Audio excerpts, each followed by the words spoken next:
Let's go. Very concise set of rules, which is essentially that they're going to stay on topic. They both know what the topic are, and this is just going to be a hell of a debate. I've really been looking forward to it. I'm going to bring out our debaters and introduce them both. First, I'm going to start with Rob Noerr. Rob, how you doing? Doing great. Glad to be here. I don't think I'll be able to live up to that intro. Damn, that's epic. But glad to be here. You did some work on that, man. It's great. Yeah, the Dylan Dice. Let me give him a shout out. He does all the music for the Crucible, and man, he does a wonderful job. Hunter Avalone, how are you tonight? It's good What's to see up? you back on the Crucible. This is Rob's first time. How's everything going in your world? Going good. Good to see you, You're Rob. muted, man. Oops. Sorry about that. One- What's up? 1 point for me. Good to see you, Rob. Thanks for having me on again. Yeah. Andrew. Nice to meet you, Hunter. This is going to be this debate. You will be able to open. You can have between 5 and 7 minutes. You don't have to use all of it if you don't want to. You can use as much of it as you want to. After the introductions are done, we're going to open up the floor. As Rob was the challenger, we're going to let Rob go first with his opening statement. Go ahead, Rob. Okay, so there's a lot of issues that come with vaccines and the mandates. I think that we're going to be approaching both of those. My big concern is the mandate. So let me first say this. I'm not someone that would consider myself an anti-vaxxer. And in fact, some people on the right might not even like my position on this. My position is I don't have any proof that this vaccine is intentionally out to hurt people or anything like that. In fact, my opinion is there are a lot of people that the vaccine makes sense for, particularly if you're over 75, if you have a lot of comorbidities, if you have respiratory illnesses and stuff like that. I can't prove it. I'm not a medical expert, but based on my individual reading of the data, I think that the potential risks from the vaccine would be outweighed by the potential risks from getting COVID if you're in certain segments of the society. The question becomes people that are not in those sectors, for example, younger people or people that have natural immunity or children. And there's a lot of questions as to whether or not the vaccine would be beneficial for those people. There are also questions about potential side effects from the vaccine, particularly long-term, and other things like that. Having said that, I don't think that you should listen to me, and I'm sure Hunter, I hope, will agree with me. You probably shouldn't listen to him. Find a medical professional you trust and have consultations with them about your specific situation. If you're coming to a fat guy that has trouble breathing when he's walking up the stairs for medical advice, you're probably making the wrong decision here. So I'm not recommending anything. I'm just giving my honest points on the efficacy of whether or not the vaccine works and things like that. However, that's not where the real heart of this debate lies, as far as I'm concerned. For me, the entire COVID situation has been about control the entire time. I was making videos in March of 2020, even when Donald Trump was out there saying that the governors that were doing a good job were governors like Newsom and Cuomo, and that we needed to have lockdowns, and places like Georgia and Sweden were making mistakes by not locking down. I was talking about how we have to look at what the potentials from the dangers to our country from COVID would be. The first danger would be the people that actually die or get significantly ill from COVID. I admitted I didn't know this could be anywhere from 1,000 to 10 million people that died. And as tragic as any death is, particularly once you get into those higher numbers, our country would survive. The second thing that could harm our country is things that would harm our country that were mitigating measures that we took against COVID. And that would be like locking down the society, taking away our rights and things like that. I predicted that that would lead to a fallout that would last far longer than COVID, and that it would be worse than the actual people that died from the amount of COVID. And I think that that's bearing out where you could see inflation, supply shortages, things like that, and the loss of our freedoms and liberties and more intrusions into our rights than we've seen in a long time in this country, including and up to telling people that they can't see their family, they can't go to work, they can't go to church, but you could go to the liquor store, you could go to the casino, you could go march for Black Lives Matter, you could go riot. All of those things have given us a decreased in credibility of our medical profession. But the third thing that I talked about was if we are willing to give up our rights and completely lock down our economy and things like that based on fear mongering from the government on an unknown, it would be the beginning of the end of our country as we know it, because that fear mongering would be used ad infinitum over and over. We could see just today, there are people talking about how, well, if you think COVID's bad, wait until you see climate change. And we need to do a bunch of lockdowns and things like that in regard to that. We need to stand up for our rights. This is about control. We've seen people from the Telegraph that admitted that doctors and scientists that were involved in fear mongering with the government coming out saying what we did was absurd, what we did was immoral, and it was used to push a bunch of crap. We could see Justin Trudeau and even Joe Biden come out in the form of his press secretary admit that this is their opportunity to get a bunch of stuff passed that they wanted anyways. It's about control. That's what this entire thing's about, up to and including demonizing other potential things other than the vaccine. They demonize monoclonals. They demonize things like hydrochloroquine and ivermectin before they knew whether or not they would be successful. I'm not saying that those drugs are successful, but you could see the giddiness in so many people in the establishment, and particularly in people on the left, that want those treatments to fail because they want the ability to constantly control. They're now saying that you're going to have to take booster shots every so many months. They're saying that we have to punish children by forcing them to be locked down, by forcing them to be masked, or by forcing them to take vaccines, such as in California. And yet the teachers that every scientific study shows are more likely to contract, spread, and die from COVID, they're not forced to have the mandate. People are left out of vaccine mandates, such as people that work in Congress, people that work in certain agencies like teachers unions and things like that. This is all political. And the efforts to censor and silence people from social media and governmental groups on the data and on questions of COVID is a tyranny that is worth fighting against. The mandates are unacceptable. They're about control, and they don't apply logical consistency. We can see that natural immunity, study after study shows, is equal to or superior to the vaccination status. And yet, despite that, people with natural immunity are treated as if they have no antibodies whatsoever, even though their antibodies are superior to those that have the vaccine. So what I would like to get out of this debate is to talk about that tyranny, and to also get Hunter's position as to what he thinks our moral obligation and ideology is, into how far each of us should legally have to go or morally should have to go into preventing and trading our freedom for security. If we don't stop trading our freedom for security, if we allow the government to take away our rights every time there's an emergency, then the government will find excuses to create emergencies to continue to take away our rights. That's it. Hunter, your opening, please. Yeah, I don't really have like much of an opening, to be fair. When it comes to the claim that this is about control, you would just have to make a more compelling claim, like a more compelling argument to me. Like, for example, if we want to talk about this push for control thing, I mean, all of the measures that have been taken in order to enact vaccine mandates, the court precedent is there. They have the legal rights to do so. No control has been expanded. No power has been gained. Rather, we just see state and federal governments primarily using the power they already have. So right off the bat, I'm willing to just jump into the open dialogue if we can start, because I have a question for Rob, which is, how can you claim that this is tyranny when we're talking about like vaccination mandates, for example? Like, the Constitution gives the states the right to mandate vaccines. So it sounds like, to me, it sounds like you're the one that's trying to trample on the Constitution and kind of step away and step on other people's rights when the state has a right to mandate vaccines. Can you show me where in the Constitution it says it? Sure, it's called the 10th Amendment. It gives the state the right to basically, it gives them the ability to do things that the federal government cannot, which includes vaccination mandates. They're able to use their So police then powers the that mandate way. the mandate that we're discussing was an executive order or proposed executive order by the No, federal government in the form of Joe Biden. Yes, it was. No. There was, For example, let me ask you real quick. Hold on, wait. Let me There was ask you the, real wait, quick. no. Because wait, there was the Joe Biden OSHA thing. That was not an executive order. This is currently going through the proper process with OSHA, which again, there's legal precedent there also. This is not an expansion of any rights. No control has been gained. Like, this is literally states abiding by the Constitution. The federal government using OSHA. I mean, OSHA's been around since the 70s. It was created by a Republican, and it involves protecting workplace safety. This extends to vaccines. This is not tyranny. First off, the 10th Amendment that says that anything not specifically outlined in the Constitution is the right of the states. That is not the same as saying the states have the right to mandate vaccines and things like that. No, but it's already been ruled before. Courts disagree with with you, my friend. But secondly, Courts let's have just ruled take a against you. specific, let's just take a specific example then. Right now, we have Joe Biden's executive order that's being proposed as a mandate, but we have the governor of Texas, Greg Abbott. The governor of Texas, Greg Abbott, that's saying that he is outlawing vaccine mandates. Do you think, given that you've given the rationale for mandates as the 10th Amendment, that the federal government has no right to have any sort of mandate in Texas because it's a state rights issue? No, so again, this would go back to OSHA. So the federal government does have some regulatory power when it comes to the private sector, and this is with OSHA. OSHA goes through the process, and OSHA regulates workplace safety. This extends to making sure that your employees are not getting a preventable disease.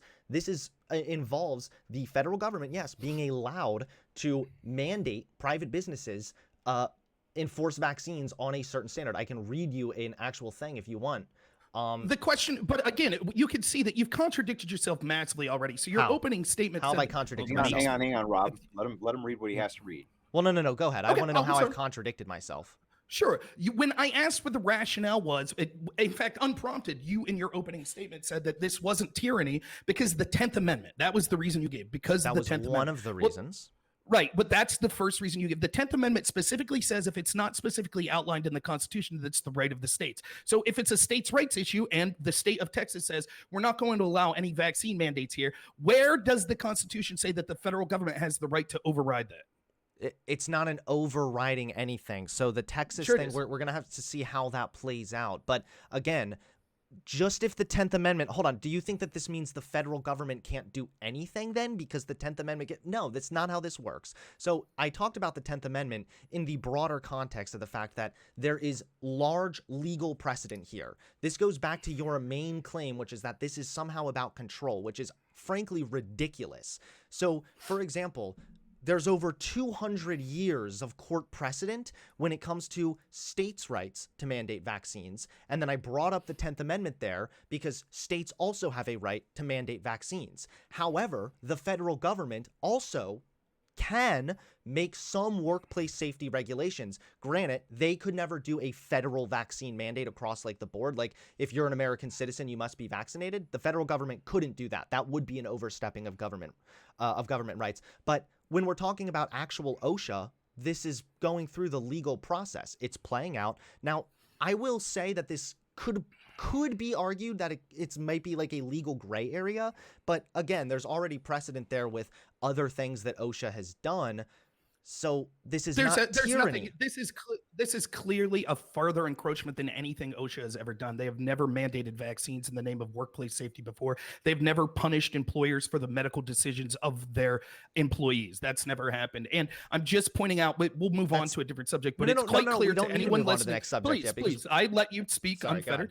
It's quite evident to anyone that's listening that you gave the rationales the 10th Amendment, and now the 10th Amendment, which specifically says that the states, if it's not specifically outlined in the Constitution, they're the ones who get to make these decisions. And yet immediately you're saying, oh, but Texas doesn't get the right to say that they don't. I didn't say Texas. Hold on. Whoa. Now I'm going to cut you off because you're completely and frankly putting words in my mouth right here. I never said that Texas doesn't have the right to do it. Texas arguably does actually have their own state rights to restrict it. Although keep in mind that that's breaking away from precedent. So there's actually a much stronger argument that it is the anti-vaxxers and the people fighting against these mandates that are actually, making more efforts to control.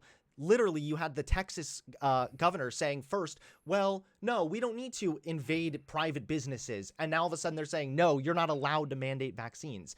This also goes back to another broader question, which is, are you against COVID vaccines or are you against all vaccine mandates? Like, are you against like public school mandating vaccines? Because that, for example, is a very common thing. Okay, so I'll answer the question, but first I want to say this. We can see that this is a massive expanse of control. One of the things that people No. I'm going to have to keep on cutting you off. This is not an expansion of control. You're not going to keep cutting me off. I understand you need to do so because you're going to lose this. Hang on, Hunter. You do have to let Rob respond. You're right. It's just everything he says is wrong. Right. Sure. We'll see how that plays out. But we could see that this is a massive expansion of power and tyranny, and you could see that the way people want to excuse it. Well, similar things have been done in the past. Nothing has been done like this in the past. It's not similar to states saying that if you're going to attend public school, you have to have certain vaccines. This is completely different than that. We're literally, well, I'll explain. One, because it's using OSHA as a mechanism to punish employers for medical decisions that employees didn't make. Second, it's based on a vaccine that's completely new. The former vaccine mandates that were done at the state level were vaccines that had years of data behind them and were for illnesses that had far higher case fatality rates and things like that. Okay. And third, we could see that it's different because we could see that there are individual states that are ruling against these mandates and are going against the wishes of the federal government. And we could see that the way that this has been applied, not just in the vaccine mandate, but in the restrictions and the tyranny that's gone on. Show me a time in the recent past, when we've actually told people you can't go to church, but you can go to the liquor store. So again, you can't go. Do you want to go real quick? Let me finish. Yeah, sure. I'll be happy to have you do that. But you can't go to You can't go to school, You're even pivoting though to that a was different against- topic. No. Like, can we wait to It's get not to a that different one? topic. Yeah, It's, you are, because the entire the crux of this argument was you saying that this isn't about control and tyranny, and that's exactly what it's about. it's not. So OSHA already can punish employers for failing to enforce workplace safety standards. Legal experts have literally argued that this extends to vaccinations. You need to tell me a Show me when contrary it's thing. happened before then. Whereas, do you need me to break down the 10th Amendment thing for you? Do you need me to help you understand? So the 10th Amendment gives... You've lost that debate. That debate's No, done. the 10th Amendment yes, gives... yes, you did. Buddy, the 10th Amendment gives states... What does the OSHA right- have to do with states' rights? Nothing. It's an executive agency. This is what I'm explaining, is OSHA also has some rights given to it here, okay? By the 10th Amendment. No, I'm not... Okay, do you need me to break this down? The 10th Amendment is not what gives OSHA any rights here. Okay. Cool. Then why are you talking about it when we're talking about I'm OSHA and you saying Oh that my there's God. historical Because I'm precedent? trying to explain I'm to you it's a that... simple question. Because Show I'm me trying the to historical explain to you the precedent difference... of OSHA doing this. Because I'm trying to... Hang on, we're talking past each other, guys. We We're talking really are. past The each other. 10th Amendment was... So let's start with... Go ahead, Hunter. You can make your case with the Okay. 10th Amendment and OSHA again, and then we'll let Rob respond. Okay, so the 10th Amendment and OSHA are two different things. They're not particularly related. But when you talk about and make the claim that this is about control, I'm pushing back on that by saying this is not about control. There's not been a massive expansion of anything.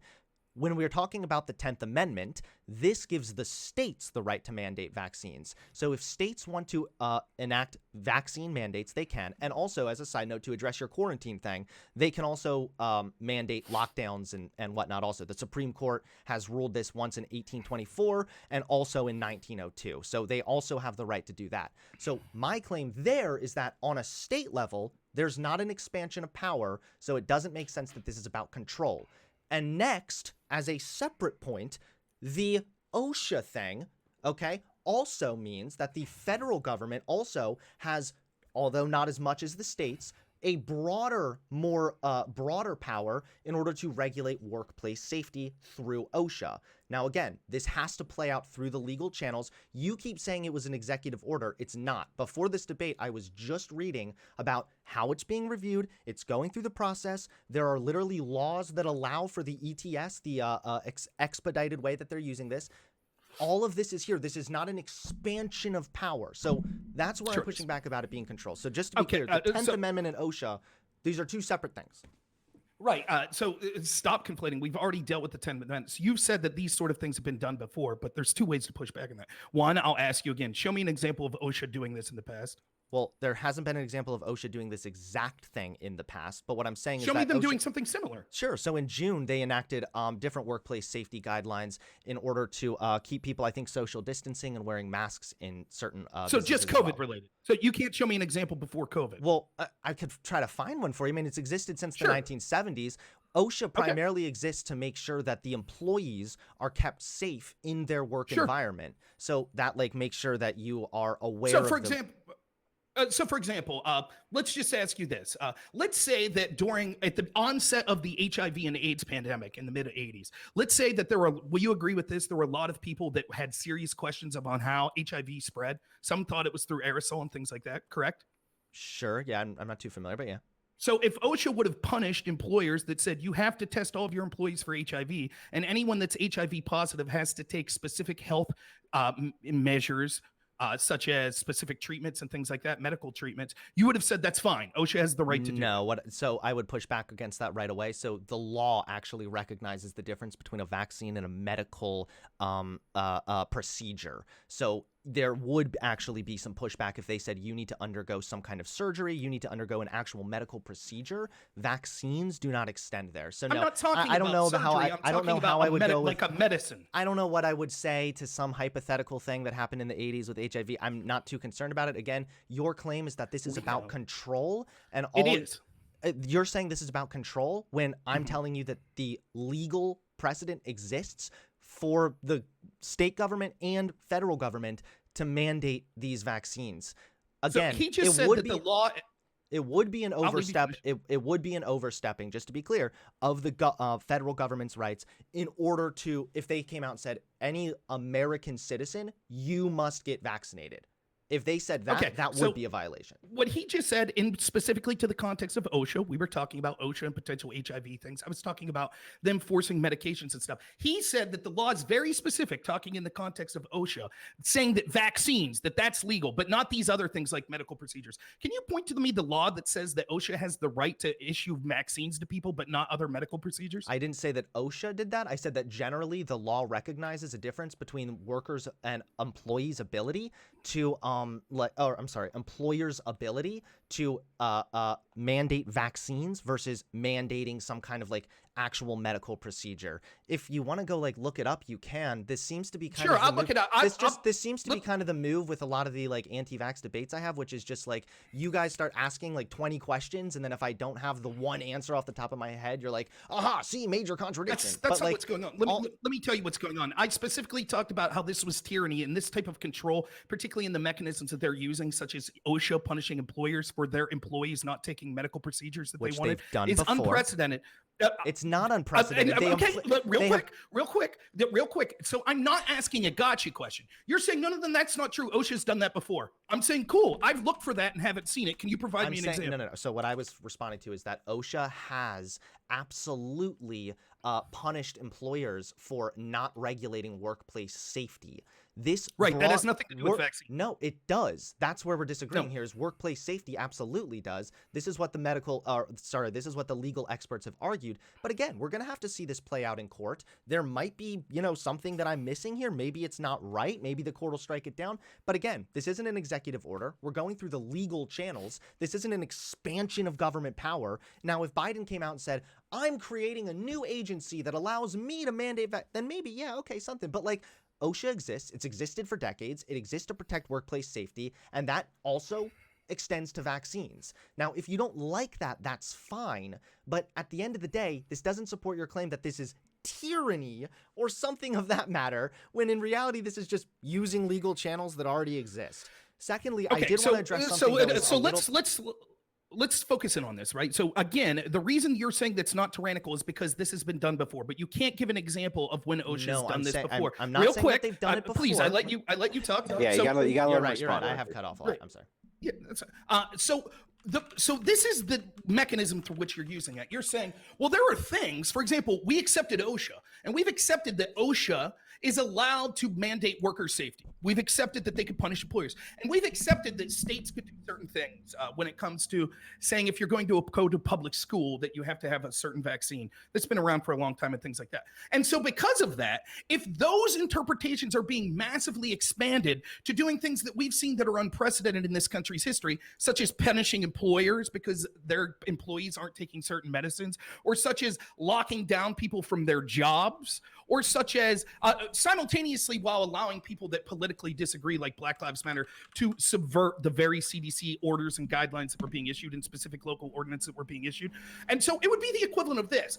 If Biden passes an order that says OSHA should say that employers can't of certain companies can't hire anyone that's a man under the age of 30, that's fine because evidence shows that men under the age of 30 are more likely to be involved in accidents. No, this would be holy fucking shit. I understand it's your just own logic against you. No, it's I've been constantly interrupt because you can't keep up. I haven't interrupted. You've been talking for the last 3 minutes, but go ahead. If you allow me to finish my point, then you could struggle and try to talk about the 10th Amendment or something that has nothing to do with anything again, if you like. Okay. So they would make the argument, if OSHA did that, you would say, oh, well, that's not an expansion of power. That's not tyranny because OSHA has the right to regulate workplace safety. The problem's not that OSHA has the right to regulate it or that the states have the right to do things that are outlined in the Constitution. The problem is the way that it's being used, ways that are anti-scientific, ways that are hypocritical, that are favoring one political group over another, and ways that are unprecedented in this country's history. That's the problem. Okay, so now, okay. So, first of all, OSHA has made these requirements in the past. OSHA has taken the position that employers can absolutely require influenza vaccines, for example. So, under the guise of a current pandemic, they are absolutely allowed to mandate other vaccinations in the past. Other vaccinations now. Secondly, to address your bizarre claim that, like, well, if they said they can discriminate against men, so there's a big difference between discriminating against someone for being a man versus discriminating against someone for choosing not to take a safe and effective vaccine just because they're scared. So, like, again, I'm not saying anything about the 10th Amendment, my dude. You can go off on your big tangent because I came in here prepared right away because I knew what you do is you gish gallop. You spew a ton of points here. You're literally all over the place. You're like, casinos, the teachers, the mandating, the tyranny. And I'm like, bruh, I'm trying to respond, but you're like constructing this gigantic narrative by just construing a bunch of lies and wrong information. So again, I'm just going to repeat this thing once again, since you seem to be repeating your point over and over again. Also, I guess I can do the same, but OSHA has the right to do this. They have mandated these things in the past, and you keep saying they're going to punish these poor employers for not vaccinating their... Yes, OSHA punishes the poor employers for not keeping an eye on workplace safety. That's how this works. Second of all, I wanted to address something I didn't get to address earlier. Sounds like a gish gallop here. No, Second of all, I was. ooh. That's Let him finish up, Rob. that wasn't even a gish. That was not a gish gallop at all. But second of all, what you said about casinos staying open, I'm not sure what you talked about. I Googled that when you were saying that, and it said that they were largely closed because of COVID, and also teachers not being forced to take the vaccine. Maybe in some places, what I see is that at least 28 states require it, and California actually became the first state to require teachers get the COVID-19 vaccination. So maybe I got misinformation there, but yeah, I just wanted to, set the record straight there really quickly. If you Now, want he gave you a lot of time there, Hunter, so let's give him enough time to respond to all that, okay? Yeah. All right. First off, constantly when I debate people on the left, what happens is they all have a hive mind. So probably a smarter lefty like Destiny, he saw me debate him and use the word gish gallop. And so inferior lefties like Hunter have to just repeat what they say. The people that say gish gallop say it because they're unable to formulate their own thoughts and arguments against what I'm saying. So they have to make attacks like that. Secondly, the only person here that was conflating points and things like that was Hunter, who constantly talked about the 10th Amendment and then OSHA and said, well, I'm talking about the 10th Amendment and OSHA, and kept conflating the 2 points. So just something to point out there. He says that this has been done in the past, that we've seen that they've ruled that companies are allowed to enforce vaccines on their employees. That is completely different than forcing companies to force their employees to have vaccines. And once more, Hunter will not be able to show you any time in history that this occurred. Keep in mind that his big contention to my opening was this isn't an increase in government power and tyranny because this stuff has happened before. Show me one example of the OSHA or the federal government punishing employers because their employees didn't take vaccines. I'll wait. He can't be able to do that. So can I respond to that? He talks about casinos real quick. He talked about casinos. There was a famous court case in Nevada that said that groups of 50 or more could not gather at churches. However, those groups were allowed to gather at casinos. And the reason for this was the same reason that Governor Murphy in New Jersey allowed liquor stores to be open, but not churches, because it gets the state revenue. That's why, because this is about control, and it's one of the reasons that they went after churches so significantly. I would like to hear him explain a court decision that says that 50 people engaged in a church activity are more likely to spread COVID than 50 people engaged in gambling and pushing slot machines. Lastly, he talks about the teachers' unions. I'm willing to see the link that teachers in California are forced to get the vaccine. My reading, I could be wrong about that as well, so I'm happy to look at any link you have. My reading of it was that the teachers still in California do not have to be vaccinated. However, children do. And if that's the case, I'll happily read whatever you have that says that's correct or that's incorrect. But let me ask you this. If that's correct, do you think that this is a huge problem with the government of California? Because I assume you acknowledge that adults are far more likely, even vaccinated adults, are more likely to contract, spread, and die from COVID than children. So why would we be forcing the children to be vaccinated but not the adults? So before we get back to that, yeah, I'm not going to answer. I don't really need to answer to this one Nevada example. I did look it up, and I think what you're getting at is that it looked like at first there was some kind of thing where you're right, the casino could have a larger capacity than the church. It was 25% to 50%, which is pretty silly. I can acknowledge that 100%. Listen, here's the thing. I can acknowledge that there have been some instances where some of these mandates may have not been entirely fair and absolutely needed to be changed around, while also recognizing that this is not some act of tyranny. By your logic, the DMV is an act of tyranny. It's just a government channel that does something and benefits the public. Just if the government does something, it is not tyranny. And again, I'd like to back up because my claim was not it's okay because it's happened before. That is a ridiculous, a summary of what my claim was. My claim was rather that if you're going to make the claim that this is tyranny, you need to show me how this is an expansion of government control. And I know you're going to go back to OSHA again, and then we're going to go back to how actually OSHA is able to do this. They are able to punish other employers for not mandating workplace safety, and then we're going to go back in the same circle. But lastly, with the liquor store thing, the reason liquor stores stayed open is because some people, unfortunately, have an alcohol dependence. And if you shut down liquor stores, you're going to see more people in the hospital filling up hospital beds with like alcohol, I guess, lack of alcohol poisoning in that case, right? But there are some explanations there that, although they don't seem right, they make sense if someone has an alcohol addiction. But lastly, I guess if you want to talk about like the children getting vaccinated or whatnot, I'm not sure any mandates are for kids getting vaccinated yet. I thought that they're still developing vaccines for children. As far as for like kids getting vaccinated against polio and whatnot, we already require this. And I know you're going to say, well, these are old vaccines, which I'm not sure why that matters. The mRNA vaccine has been heavily studied. It's been studied for like decades, actually. The mRNA vaccine, like research into the mRNA vaccine has been going on, like I said, for decades, 50 plus years back. So I don't know. It's just you're making a lot of points at once, so then I have to respond to a lot of points. Do you want to like try to have like Yeah, it's something I was going to suggest. I'm going to let Rob take it and respond to what you were saying. But maybe we can move in a little more concisely and also discuss the actual efficacy of the vaccines themselves and this type of thing as well, if you guys don't mind. Rob, I'll let you take it from here. Sure. So real quick on the alcohol thing, Phil Murphy said this on Tucker's show. Well, people rely on alcohol for their mental well-being and physical addiction. You don't think people rely on church for their mental well-being? You don't think in a time where we see suicides are going through the roof that canceling church services was something that could directly lead to that? I happen to know many people of faith, and going to church is far more important to them than the alcoholic's ability to get liquor at a liquor store. Particularly when there are other venues that you could get liquor that was still open, such as grocery stores. So that's a nonsensical explanation.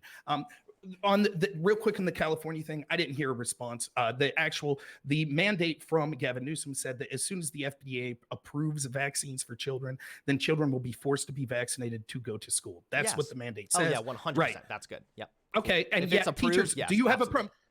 Okay, so then why would you force children to have the vaccine but not adults, not the teachers? The teachers do have to get vaccinated. Can you show me the link? Sure. Go ahead and Google, are teachers forced to take COVID vaccine In California? California Right. it's on August 12th. California on Wednesday became the first state to require teachers and other staff to provide proof of COVID-19 vaccination or else have to undergo weekly tests. So again, it's like this is kind of the move. Private chat so I can get it down. Yeah. Thank From you. U.S. News. California on Wednesday became the first state to require proof. The announcement made by Governor Gavin Newsom, okay, to give parents confidence that their children are safe. We are urging all school staff to get vaccinated. All right, yep. All right, I'll look into it. I could be wrong about this, but my understanding is that that's not the case. That So the teachers union obviously, successfully... Well, we made the bite claim. this. He's putting it in the chat so that you can review it, Rob. Yeah, Right, I'll I bite see the. it. I Listen, see I it. will bite the bullet on this now. I don't think you're correct because based on what I'm reading, it looks like teachers are also forced. But if you weren't going to force the teachers to get the vaccine and then force kids to get the vaccine, that would be very dumb. Yes, I would easily bite the bullet on that and say, I would say that's stupid. In order for the vaccine to be most effective, as many people as possible should absolutely be getting the vaccine. Gotcha. So, And just the last point I'll make on the control, and then we could go. I'll leave you take the topic where you want. He's relying on saying that there hasn't me saying that there's tyranny and a mass increase in government control. That's just not true because of things that happened in the past. I'll leave it to the audience. Have you seen in your lifetime you can't go grocery shopping unless you have proof of a certain vaccine? You can't go visit your parents in nursing homes. You can't go to your job. You can't go to church. One of the largest transfers of wealth in the history of this country from the poor and working class to the upper class. All of this was the result of lockdowns and massive stimulus. Now we could even see Joe Biden. He's blaming everything. Everything is because of the unvaccinated. Everything. That's his claim. He's blaming the economy on the unvaccinated. He's blaming ships that are lined up on the unvaccinated. All of these things he's blaming. I'll just ask the audience, It's clear that we'll go back and forth without resolution on this, but ask yourself, can you tell me, oh, I remember 10 years ago under the swine flu or under MRSA, right, where I couldn't go to work for 4 months, or that even though the head of the CDC, Robert Redfield, said that lockdowns were killing more children, locking down schools were killing more children than COVID, we still decided against all science to lock down schools in many areas. Like, this is an intrusion on our freedoms unlike I've ever seen in my lifetime. And for Hunter to say, no, it's just not true, that's not happening, I'll leave it to the audience to determine objectively whether or not that's the case. I can respond to that, sure. So I'll kind of wrap up, make my kind of closing statement on this too. So what Rob is doing basically is trying to appeal to your emotions and make you basically feel sad for the people that can't go grocery shopping or something.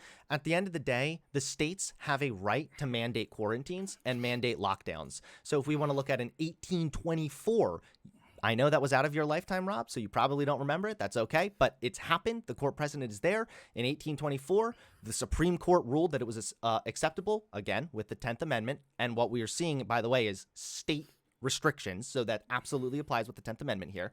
And in 1902, the Supreme Court directly addressed a state's power to quarantine an entire geographical area. So the court precedent is there. The states have the right to mandate quarantines, which is what you were complaining about, and the lockdowns under the 10th Amendment. So what Rob Noerr is actually doing is trampling on the Constitution. He is spitting in the face of George Washington and our founding fathers, who, George Washington, by the way, massive fan of forced inoculation. He actually said that all children should be forced to be inoculated against smallpox, even if the parents resist. And he also forced his army to be inoculated against smallpox as well, even though it was greatly unpopular at the time. So, Rob, you're trampling on the Constitution. You're spitting in the face of George Washington, all because you're scared of taking a safe and effective vaccine. That's what this sounds like to me. And again, I'm going to talk about OSHA. I'm going to talk about the states' rights. We're talking both about the federal authority and the state authority. That's why OSHA and the 10th Amendment keep on coming up. I know for some reason it seems to be challenging for you to follow that. But yes, the 10th Amendment applies to the states, and OSHA is a government agency. And again, OSHA punishes employers all the time for failing to enforce workplace safety. Without OSHA, we would all be in a worse place. Well, those of us who, I guess, have a job that would require OSHA or whatever. But again, this is within the states' rights and within the federal government's rights. This is not an expansion of power. This isn't even an executive order. So that's just where I'll just say real quick, only the left could say you're spitting in the face of the Constitution if you're not for forcing someone to get a vaccine. Well, before you they are. Can get groceries. It's literally the it's a constitutional it's a constitutional right that the state Show me has. where the Constitution says the that 10th Amendment. Holy shit. Show me where. I didn't see the word vaccine in the 10th Amendment. Okay, so unless the 10th Amendment anyways, says... So wait, does there need to be a... Wait, because that was something so stupid what you just said. So do you think that the Constitution needs to say the state has a right to mandate vaccines? That's the 13th Amendment. Really? Are you serious right now? What I'm saying is you keep talking about the 10th Amendment, which clearly says that anything that's not specifically outlined in the Constitution, that when that issue comes up, it's the right of the state. Saying then that, well, because that exists, that means that the state could say, you're not allowed to go grocery shopping unless you've had this particular vaccine is nonsense. And to say it's spitting in the face of the Constitution, it's not. The 10th Amendment, so you think the Constitution is nonsense? This is Rob up here, once again, trampling on the Constitution. The Constitution is nonsense. And literally, we started this off with you alluding to the fact that if Texas went against the OSHA mandate, that Texas wouldn't be allowed to do that. I did not allude to that at all. I actually said that Texas... No, I didn't. I said Texas might actually be allowed to do that. What do you mean might? It's very clear in the Constitution. Okay, right? So Texas What do you mean might? What I mean is that Texas can do that, but arguably that's more of a controlling move considering they're breaking away from precedent. When in Texas, why is that breaking from precedent? Because in Texas there are already vaccination mandates in all kinds of places. Is this going to ban vaccination mandates for just like public school? Like I don't know. It just kind of seems like it's all over the place. But either way, it sounds to me like you said the Constitution was nonsense. We'll just leave that up to the audience to determine. But either way, why don't we go ahead and move on to the next topic? Because I think that we kind of made our closing there already. Sure. Yeah, we were going to look at vaccine efficacy. Sure. And health ramifications and this kind of thing. Go ahead. Okay. So given that you're in favor of forcing children to have the vaccine, correct? I mean, if they're going to go to public school, then yes, they should have they What should if- be vaccinated. Yeah. Oh, so just if they go to public school, what if they want to go grocery shopping? Should they have to have the vaccine? I don't know. I'm not a lawmaker. Why are you asking me a bunch of 20 questions? Do you want to make an argument? Yeah, you're asking me, like, that's should kids in, have in to order I to don't have know. a conversation. It Right, is and- appropriate for him to be able to cross-examine your position. That's so he fair, but it's just understands it. okay. That's fair. That's fair. You have to be able to understand it before he can make an argument. Right. Yeah. Right. Or else I'll get accused of arguing against people that aren't here. So my question is: do you acknowledge? Where's your evidence to suggest that children should have to be vaccinated? How many children have died of COVID in the United States? Well, it's not just about death rates. This seems to be something that we look a lot at when we should actually be just looking at like the harmful effects of COVID. So overall, like kids, for example, they're not at a very big risk of like dying from COVID, but you know what? They can still spread COVID, which puts other people at risk. So this is like a common conversation that we have here. Like, I'm not really too interested in having like a breakdown of how many kids have gotten COVID versus any, like kids can carry COVID, even if they don't die from it, they can still carry it. They can transmit it to other people.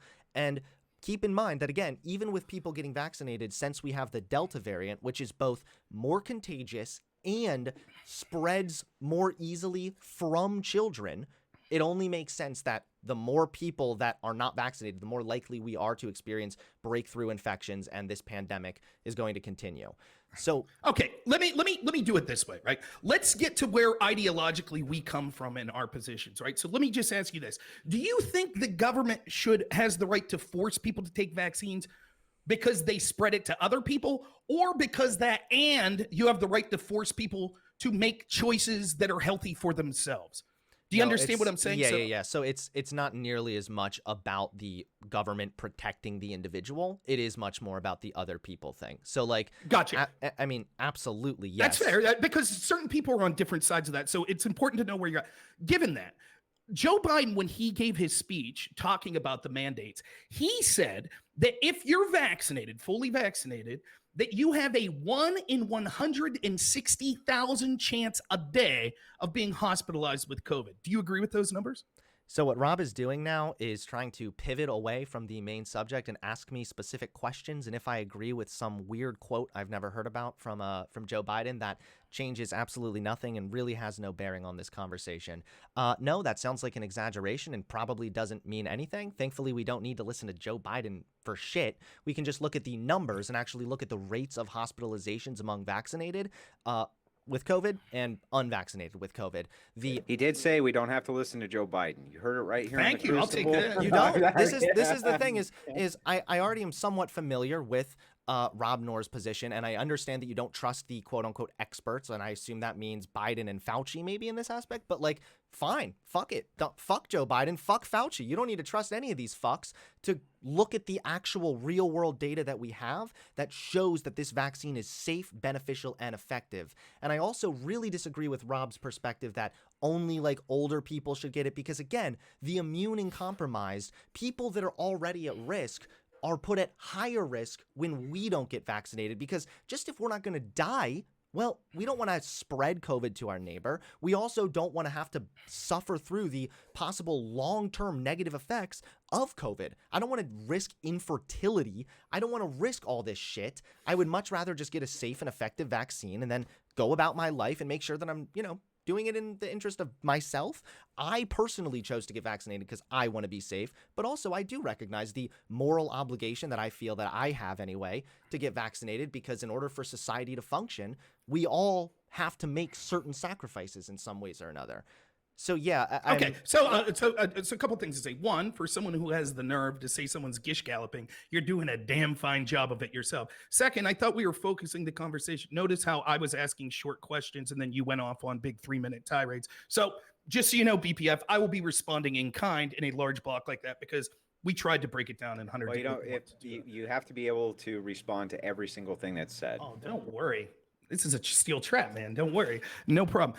He says that it's irrelevant what Joe Biden says. So the person that's passing the executive order and the order suggesting these things, it doesn't matter if their data that they're responding or basing that on is correct. That's how insane these positions are. The truth is, people like Hunter are okay forcing anything on people as long as it's some acceptance of them. They're okay with forcing other people to do it. They don't give a shit if the people that are forcing that have incorrect data.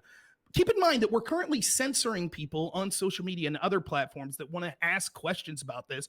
But at the same time, Hunter is saying, of course we shouldn't fucking trust Fauci and Biden. They're exaggerating with their numbers. It's bullshit numbers. But we exist in a system that says that if you want to question that, you could arguably be kicked up. As BPF himself knows, I didn't say you said that, but that's the reality. So surely you're against the censorship. That's not what I said. That's you're just the reason. I know that you didn't say that we shouldn't that Joe Biden's numbers was bullshit. Who gives a fuck what he says? Yeah, I said that. Okay. I realize now I'm gonna have to be hyper specific with you because I can tell that you're arguing in extremely bad faith here. So in this specific, hold on, wait a second, buddy. Oh man, no. See, by the way, just so you know, moving really quick to like the social media thing, like that starts to seem like more like a gish gout. But anyway, when Joe Biden said that specific quote at that specific time, that sounds like bullshit. Okay, is that a little more clear for you? Cool, great. So no, Joe, and what my I was point saying is I was making a cool. broader point actually, which is that you don't need to trust Joe Biden or Fauci. I didn't say they exaggerate their numbers, don't listen to them. I said if you don't trust the experts, that's fine. You don't even have to trust the experts in order for the real world data to continuously indicate that this vaccine is working just as it's supposed to. Okay. Second of all, we'll get to the real world data. You had a large chunk. I generously let you clarify your position. Rob, he's almost done. Let him finish. I just really quickly wanted to say you're not censored for like shitting on Fauci. You're disagreeing with Joe fucking Biden, okay? You're censored and banned from YouTube if you like spread just vaccine misinformation, more broadly speaking. This does not include criticizing Fauci, okay? That's bullshit. For example, Ron DeSantis himself has been pulled from YouTube for having a panel of doctors that talked about natural immunity being more COVID misinfo. Prevalent. No, it's not COVID misinfo. All the data shows that. We had people that were kicked off for touting monoclonal medications and things like that, which now the science agrees with it. We had people that were kicked off for challenging. Please, you gotta let him finish. You gotta let him finish. Right. So, like this idea that people are just being censored for saying real disinformation. Again, the mark of the authoritarian. He's admitting. Why isn't Joe Biden removed then if he touted the misinformation in his own speech of 1 in 160,000 hospitalized? That's misinformation, right? He should be censored, correct? What are you talking about, dude? You just said that number's bullshit. So why wouldn't he be censored? No, I'm not desperate. Hunter, yes, Joe, I'm sorry. Joe Biden should. No. Joe Biden. You're right. Joe Biden should be censored because he misspoke in one quote that I've never seen. Yep. This wasn't a misspoke. This is just so right. weird. So this right, isn't. So now since you've been again, you've been interrogating. You had a large block to talk, please. You had a large block. He did give you a large block, Hunter. You got to let him finish. He asked me a question. I have a question. So again, he did ask you a question. It was a concise question. What he's doing is he's doing an inquiry. So just let him finish his inquiry. And BPF, you know this is how this often happens. You try to have a good faith discussion, asking short questions back and forth, and then they just go on for 4 minutes. Involved in that. I know. Okay, I know. But that's how it works. I know the game. To have an inquiry. Right. So anyways, this wasn't just like he said this off the cuff. This was a pre-written speech that was given to the American people telling them why this unprecedented action of an executive order or executive pressure being placed on businesses needs to force this mandate. And in that was written by other people that arguably should have had, or that you would assume they had their factual data correct, said that 1 in 160,000 chance if you're fully vaccinated. Right. Now, the reason this is important is because we can get into the data that you want. You have a 1 in 160,000 chance of being hospitalized with COVID a day if you're fully vaccinated. That was the number that Joe Biden said. The reason, if you're vaccinated, a 1 in 160,000 chance of being hospitalized with COVID a day. That's verbatim in Joe Biden's transcript of his vaccine mandate that he pushed forth. Now, if that's true, then your only argument for why we should force vaccines on other people is because we need to stop the spread. But if people themselves choose to engage in risky health behaviors, that's on them. The overwhelming amount of people that want to be, please be quiet. The overwhelming amount of people that want to be fully vaccinated are fully vaccinated, and therefore they're not at risk, according to the numbers that Joe Biden said, any credible risk. In fact, that risk of 1 in 160,000 of being hospitalized, that would be 365 out of 160,000 a year. just to be hospitalized. That puts you at about 0.2%. Now, only a very small portion of the people that are hospitalized suffer significant long-term effects or death. And so that number would be even smaller. So we're talking about people more likely to be hospitalized falling down the stairs than being hospitalized of COVID if they're fully vaccinated, according to the numbers that Joe Biden used to justify the mandate itself. So I'm sorry, your argument of we need to force other people to get vaccinated in order to protect the people that made the choice to get vaccinated is nonsense. And if you have data that you would like to show that contradicts Joe Biden's claim, I would be happy to see it. Sure. So, do you know how many people go on to get natural immunity after getting COVID? Yeah, almost a huge percentage of those that have COPTINs, particularly symptomatic COVID, develop antibodies. Do you know how many, like the chunk of percentage that doesn't? No, it's close to I don't like know the specifics. It's close to like 40%. So getting COVID Can you post a link? Yeah, sure. Getting COVID is not always just like a surefire way of anything. It's true that like natural immunity again is pretty good. It's strong. It's beneficial 100%. I'm not going to say it's not good, but the thing is that when you have natural immunity, one, like I said, we don't always know if getting COVID is actually going to lead to getting natural immunity necessarily. And two, we also want to look at natural immunity wanes much quicker, usually wanes within around like 90 days, whereas the vaccine doesn't start to wane until like 6 months is what a lot of the trials showed. So natural immunity isn't really that good. And also, if you have natural immunity and then you get vaccinated, what this does is it actually gives you something called hybrid immunity, and it boosts your immunity even more. So again, if you have natural immunity, that's great, that's cool, but like there's not really a reason why you shouldn't get vaccinated still. Like it would just give you further protection at the end of the day. So first off, I believe you're just inaccurate when you talk about natural immunity waning faster. That's not true. The largest study on this in Israel showed that actually natural immunity, it does wane. It does appear to wane somewhat. I'm sorry. Can you link it though so I can? Yeah, get I know exactly what he's talking about too. Yeah, sure. Give me a second. It takes a second to link this stuff, but here is the link. But it actually shows that natural immunity actually does last longer. There's a litany of studies. I have a link to like 30 studies that talks about natural immunity. I'll post the link there too. But we don't know exactly. It is true that we don't know exactly how quick it wanes, but it does appear that natural immunity is not only more effective in the short term, but is longer lasting than being vaccinated. Now, it is true that a lot of reports said, well, but you could slightly up your efficacy if you decide to have natural immunity, or if you have natural immunity and if you get the vaccine. But the problem with that is, and here's the link to the other studies I'll put up. Keep in mind that what you're about to shit on, this hybrid immunity thing, actually came from the same Israeli preprint that you're citing.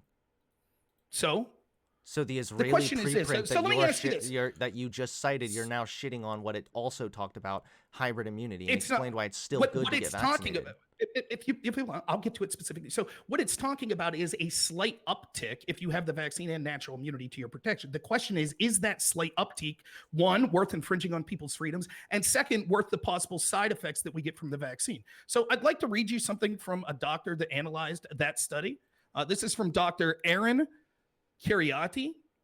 And I'll just read this. It won't take long. It's about 10 small Twitter posts.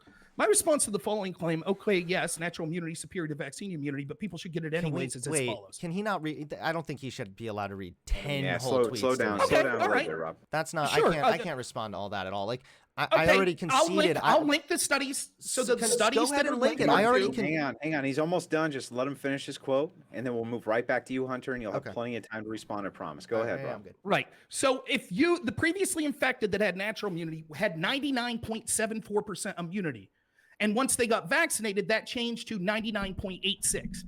That is a difference in 0.12% immunity. So we're talking about someone who's 99.74% protected now being 99.86. That's almost nothing.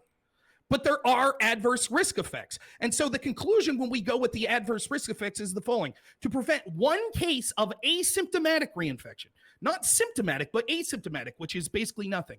To prevent one case, we would cause over 75 cases of clinically significant adverse effects by forcing people with proven anti-natural immunity to take the vaccine. Is this For what that every doctor one on Twitter said?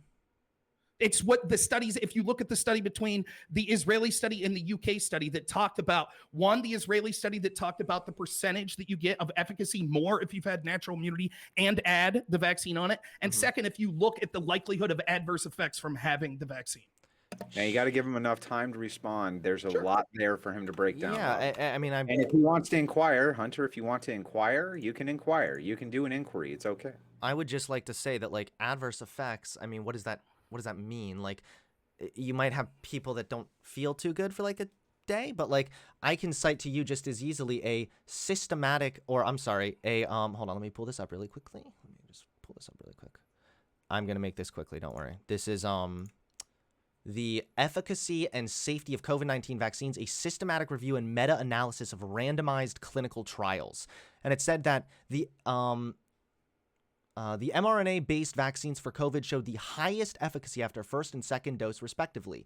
And then it does say that the mRNA-based vaccinations had higher side effects. But then it goes on to say, remarkably, few experienced extreme adverse effects and all stimulated robust immune responses. So I'm showing here on my screen just the this chart here showing the efficacy rates. I can put it in the chat as well. This again comes from PubMed.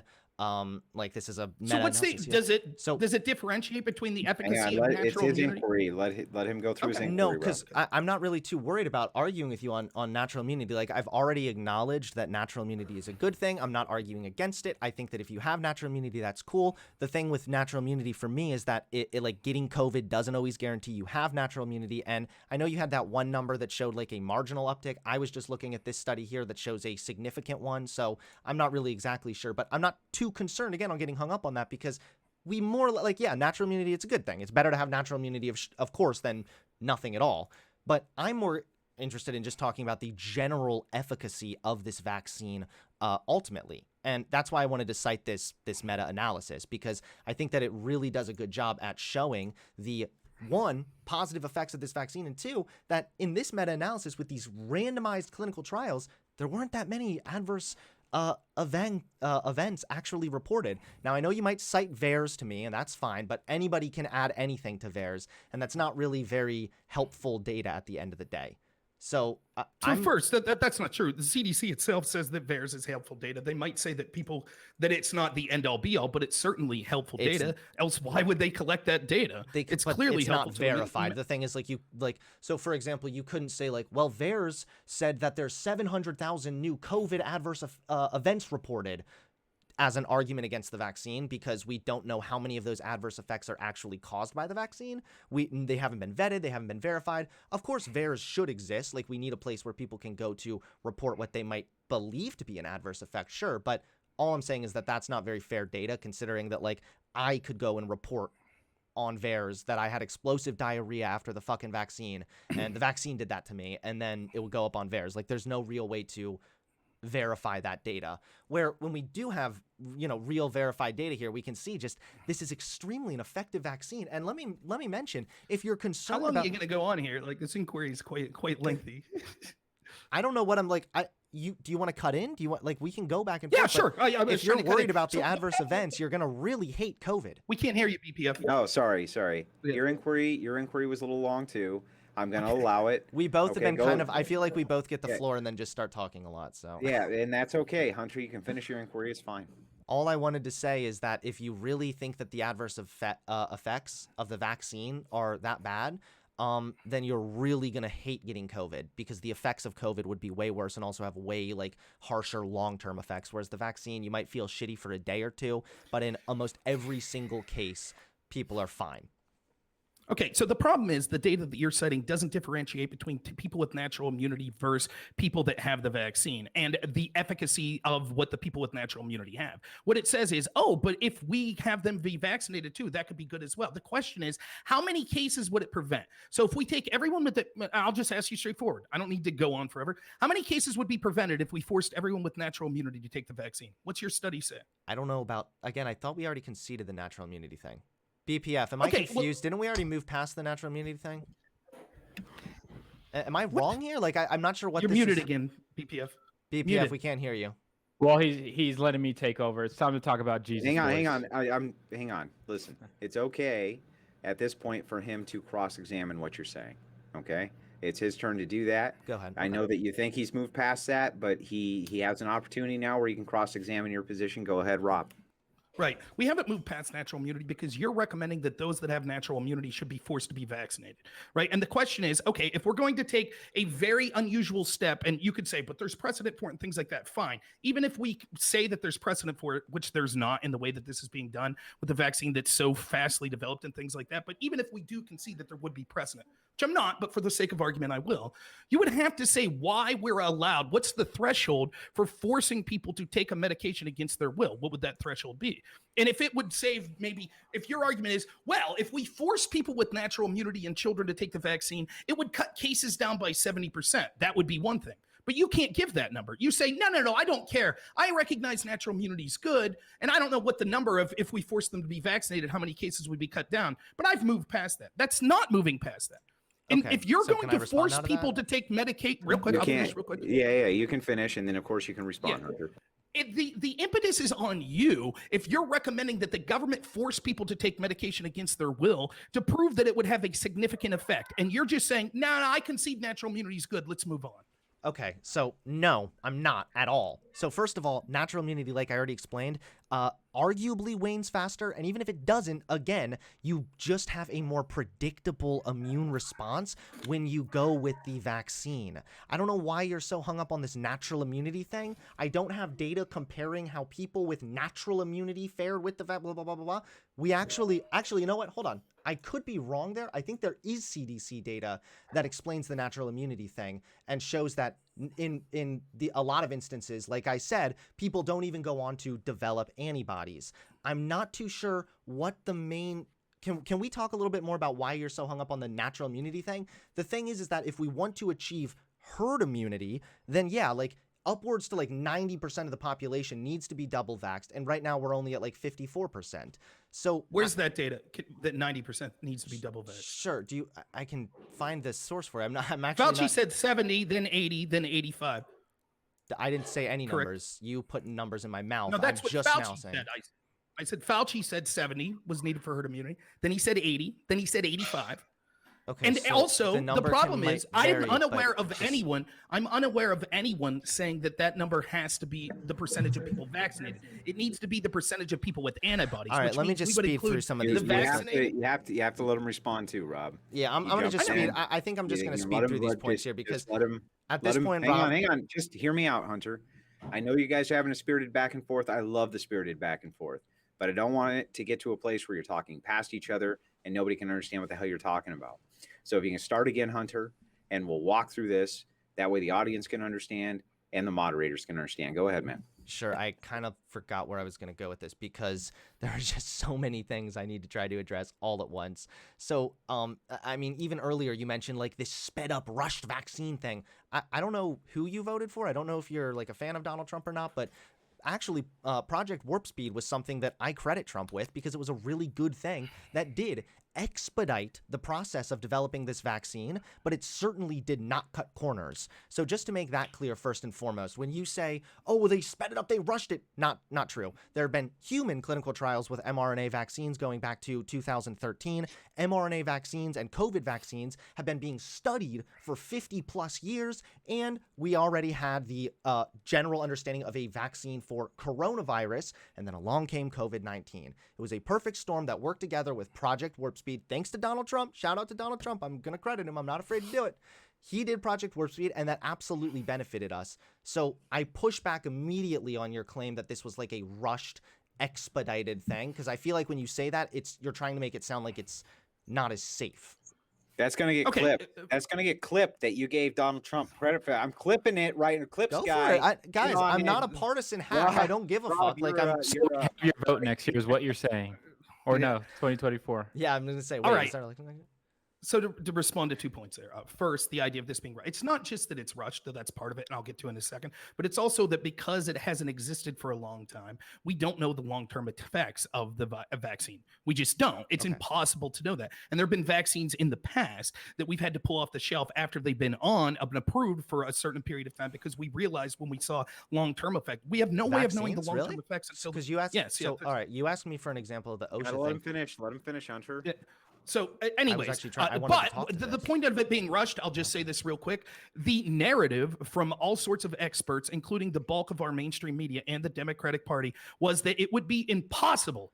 Impossible. Donald Trump was talking out his ass and he was just blowing smoke in the air when he said before the end of his first term that there would be a vaccine. That's what all the experts told us. They told us it over and over. Almost every expert was saying it's impossible. Trump's blowing. There's no evidence. You can go to the fact checkers like PolitiFact. You can go watch MSNBC and go to the New York Times and listen to what Kamala So Harris do you and Joe Biden believe were them saying. then? The question, the idea that you're saying what wasn't right. So you're saying that they all lied. That's your claim. No, I'm asking. Do you agree with MSNBC then? Because like, so what if they It has said nothing Trump, to do with agreeing with them. It's the experts, medical but experts you're in the the one field. saying that it was That it rushed. was- You're please. parroting right now to me MSNBC's point. What I'm saying, Donald Trump was, I don't have a problem. Let me be quite clear here. I don't have a problem with people that want to manually take the vaccine on their own free volition. That's fine. So the idea, they were anti-vaxxers for political reasons. They were saying this Wait. would be impossible. Please. This is why They were wait, saying this would be BPF, impossible. I need to appeal to This the would mod be because this is impossible. off. This This is is on the I'm just going to charts. keep talking. It's fair. You guys We're are not what's happening right now is you're in a sparring match, Hunter. Spar. I'm not You trying. know what I mean? This is the I sparring want to portion. actually focus on two different things he said here instead of going off on this big tangent about how the You'll media all get your said chance. this. You will. I don't You will. care. You went off on a bunch of stuff, so that's what I'm doing, right? Hunter, really quick, Rob. Let me talk to him. I'm an Hunter, annoyed- what's I'm been annoyed. happening right now is this: you're a berserker, level 5. You're meeting level 50 right now. This is all that's I happening. don't. You This don't talk this is super not how fast I and go am. on a We lot might of points talk and- fast, but holy shit, I'm trying to know. talk about just 2 points at once here. I know. I get Rob it. wants to I tell me get a it, But story. we have to try to give equal time, man. We have to try to give equal time. So the thing is that if you cut in and he cuts in and you guys are having a back and forth, we can't step in on that. We can only got step in when you guys are in an inquiry phase. All right. So if you're going to have a back and forth, you have to have the back and forth. You determine how you want this to go. Would you rather zone in on these 2 points? Because if you would, Rob, would you agree to go ahead and do that?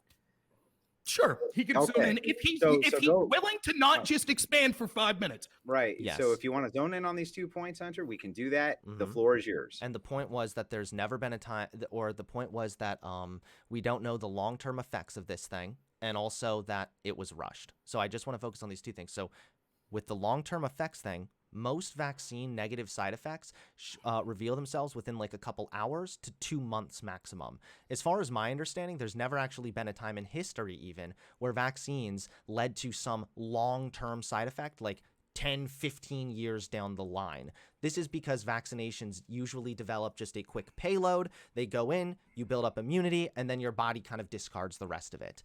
Now, I could be wrong, it's possible, but usually vaccine side effects reveal themselves pretty early on. And again, mRNA vaccines have been being tested on humans since 2013. So Let's wrap it up. We were All right, focusing go, in, right? go. Let's wrap it Yes, up. I'm still addressing the one point, Rob. That's not true.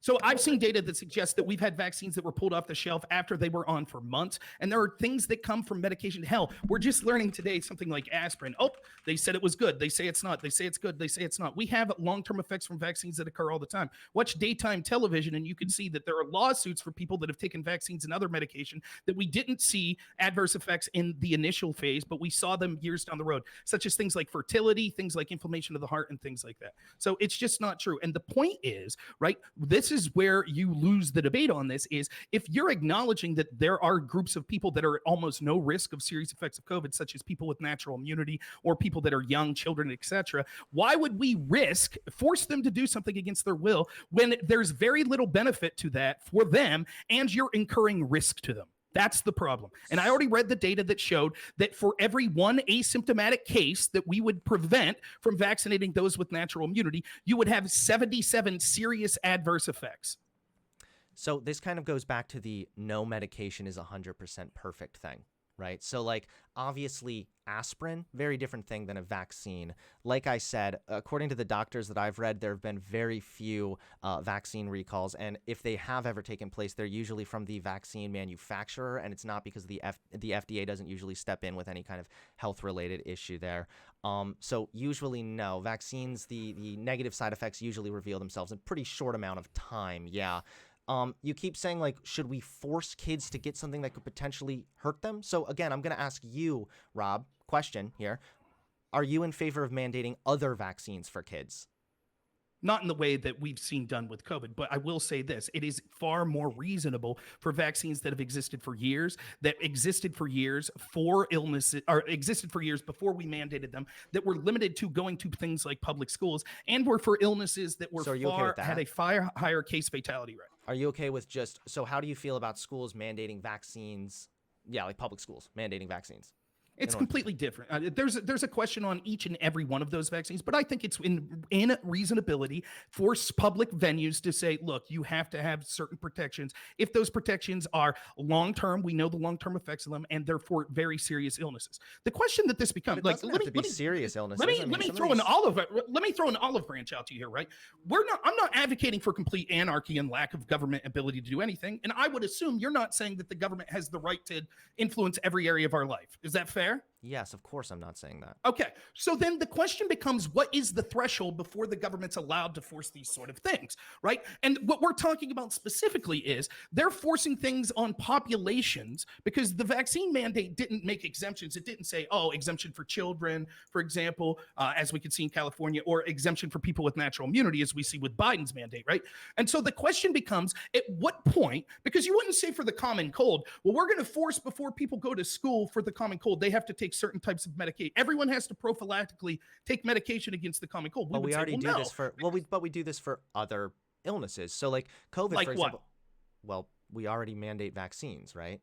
This is like what? Give me an example of an illness that we do that. Tetanus. You have to get a vaccine for tetanus before right. going. Something that the fatality rates are far higher. It's right? not just about, again, my dude, it's not just about fatality rates. It's not just about people dying. It's also about spreading it to the teachers. It's about spreading it maybe to someone who's old. It's about spreading it to someone who's maybe immune and compromised. If you want to, like, there are a lot of risks to other people. So again, if you said you're okay with public schools mandating certain vaccines for the kids, in this instance, I think we should really hone in on this one, because as far as I'm concerned, I don't see any states saying every child must be vaccinated in order to attend the playground. Like usually it's California said it. Okay. To go to school. Okay. Yes, to go to school. So, exactly. Again, but to go to school, you just acknowledge they have that right.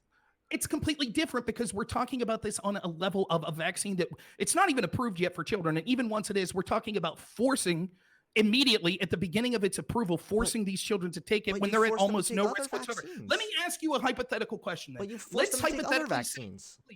Please, but then if tomorrow, if Hunter Biden gets, if a company Hunter Biden's connected to tomorrow says, oh, we have a vaccine for the common cold, we're going to approve it tomorrow. Now all kids have to take it immediately. You would say, yep, they have to. We've approved other vaccines. That's what you would say? No, because the FDA approves vaccines. What? Sure. Right. We had the FDA for. Keep asking random questions. So it makes it really look like you're winning the debate, by the way. Right. So if the FDA approved. Right. So if the FDA approved it, you would say yes, then the children should have to be forced to take that vaccine or not go to school. I'm confused why you're like acting shocked when you just said you're okay with schools mandating vaccines. So you're just against the school mandating this specific COVID vaccine? Am I clear?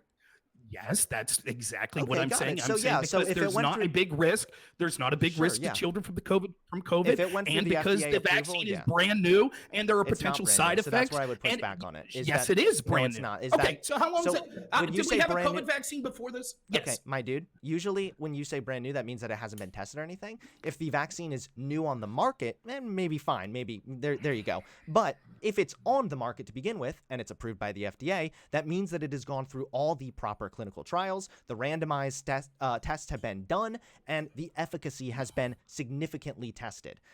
That's not true. Yeah. Just because it was approved by the FDA on an emergency basis, which again, even the FDA is not infallible, right? The difference is this: we know the long-term effects, for example, of the polio vaccine because it's existed for years, and it existed for years before we told kids that they had to have it before they went to school. Now, I've gone through the data and talked about how the kids weren't at risk. I want to ask this hypothetical question though: if hypothetically, I know you're not accepting this, but if hypothetically the vaccine caused more kids to be hospitalized than would be hospitalized from COVID, would you still say it was worth it to protect them from transmitting to adults? Probably not. But if I don't know. Again, like we keep kind of going back to these hypotheticals when it's actually unnecessary to be going into this.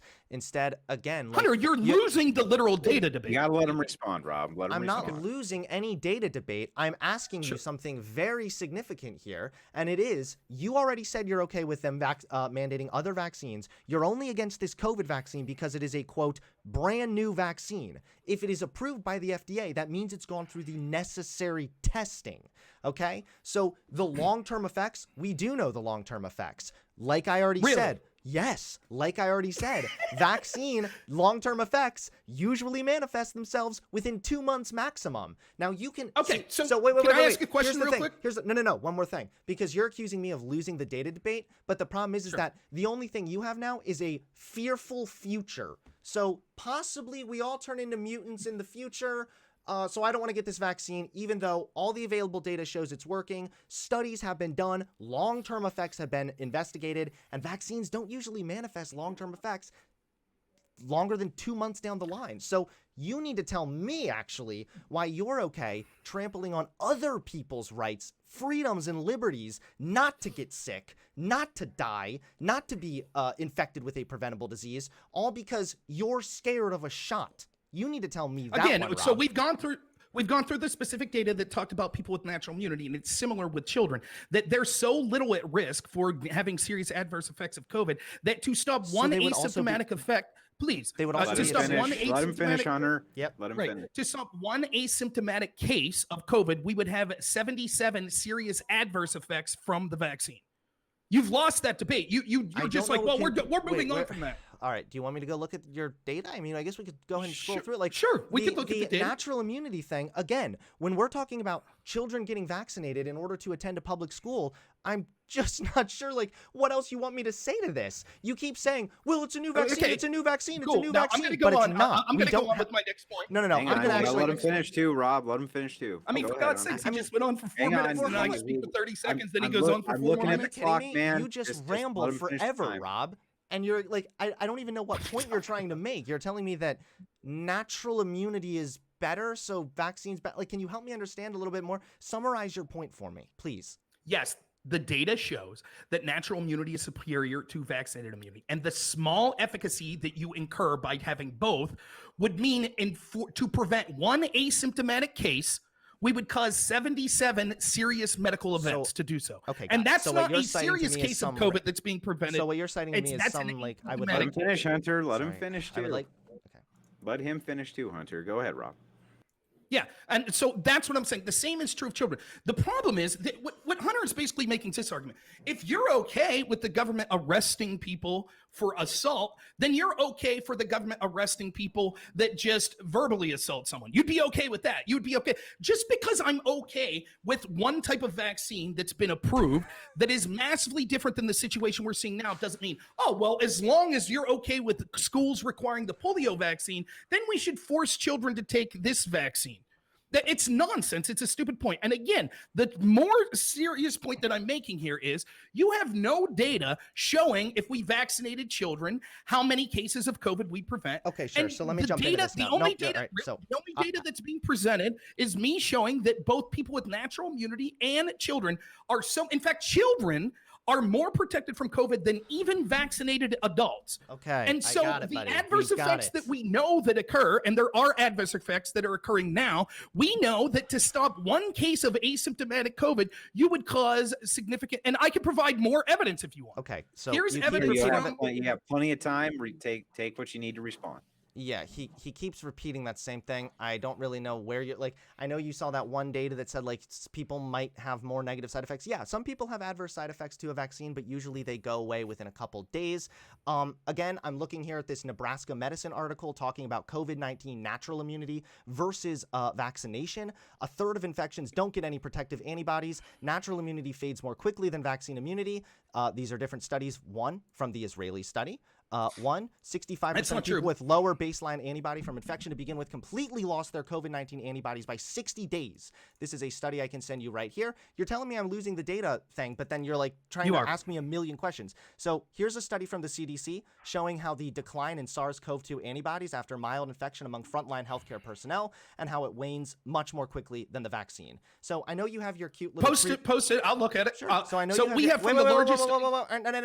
So I know you have your cute little like preprint Israeli thing that also talks about hybrid immunity, but at the end of the day, it doesn't matter. Okay, here's how the Delta variant works. Okay, first we have COVID-19. It kills off the older population. Then the new variant comes out, and it turns out that in order for this virus to survive, it makes a lot more sense to not be quite as deadly. However, to spread to a younger generation. This is why, although we're not seeing so many kids right now getting COVID and dying from COVID, we are seeing rates of children with COVID upticking. So it only makes sense that we would nip this in the bud, that after the FDA has tested the long-term effects of this vaccine, tested the efficacy, and gone through all the necessary clinical trials, that we, yes, also make sure kids are vaccinated against COVID-19 among the countless other vaccines that we already mandate, that Rob himself, keep in mind, has already said he's just fine with. Okay, so you sent me an article from the CDC from August of 2020, and you claim that this article says that natural immunity wanes faster than the COVID vaccine, correct? No, I said that it showed that it waned in about 60. What did it say here? It was so then 60 again, days. For example, so you're making a claim that no one's disputing. Yes, natural immunity can eventually wane. The question is, does it wane faster than the vaccine? Faster. No, I didn't. I made the claim that the vaccine wanes faster. Yeah. Sorry, you said claim. natural immunity wanes faster. This shows that they lost their COVID antibodies by 60 days. Holy cow. Anyways, so he hasn't responded to that, claiming as it. Secondly, I provided evidence that specifically talked about how vaccinated these people with natural immunity actually causes more adverse medical conditions than... I'm sorry, did you not read the same article that I just sent? Please, the article is... Yeah, let healthcare... him finish, Hunter. Tell me if I'm right. I don't want a 50-minute explanation. Is this the article? Decline in SARS-CoV-2 antibodies after mild infection among frontline healthcare. Yep. Is that the article? Yes. Okay. Show me where that says that it actually declines, natural immunity declines faster than the COVID vaccine. 94% experienced a decline at repeat testing approximately 60 days later, and 28%, let's see. Yeah. The 3,248 participants had detectable antibodies at baseline upon repeat testing approximately COVID 60 vaccine. days Get later. where it says COVID vaccine. You're just going to read the whole article? It doesn't say COVID vaccine. Was there a COVID vaccine in August 2020? Andrew, are you understanding? Yeah, you do have to let him. You do have to let him. No. I'm not asking you. Wait, no. Article. Andrew, I'm asking you. Do you understand why I'm bringing this up? Because he was making the claim that natural immunity lasts longer than the vaccine. And what I'm saying is that... I understand, but I can't step in. Yeah. I'm just wondering if you understand, because Rob Noerr's just pivoting all of a sudden. We can't give you lifelines, Hunter. It's all on you. This is you. So, Neil versus Smith. You got to save the world right now. Yeah, so natural immunity, according to this report that I'm reading right now, explains that it wanes. 94% experience a decline of antibodies at repeat testing approximately 60 days later. It is right there at the very fucking top of the CDC article. You kept saying real quick, and I know that you want to just expound on and on. Let me ask you real quick. Do you acknowledge that the vaccine also wanes? Yes, but in a much longer amount of time. It lasts around like 6 That's to 8 garbage. months. The evidence, even the Israeli study. Again, you have yet to provide a study that suggests that. Holy shit, dude. This study is not comparative. Do you want me, you're literally pulling the source, bro. Please, let me finish. Please. So this is what he does.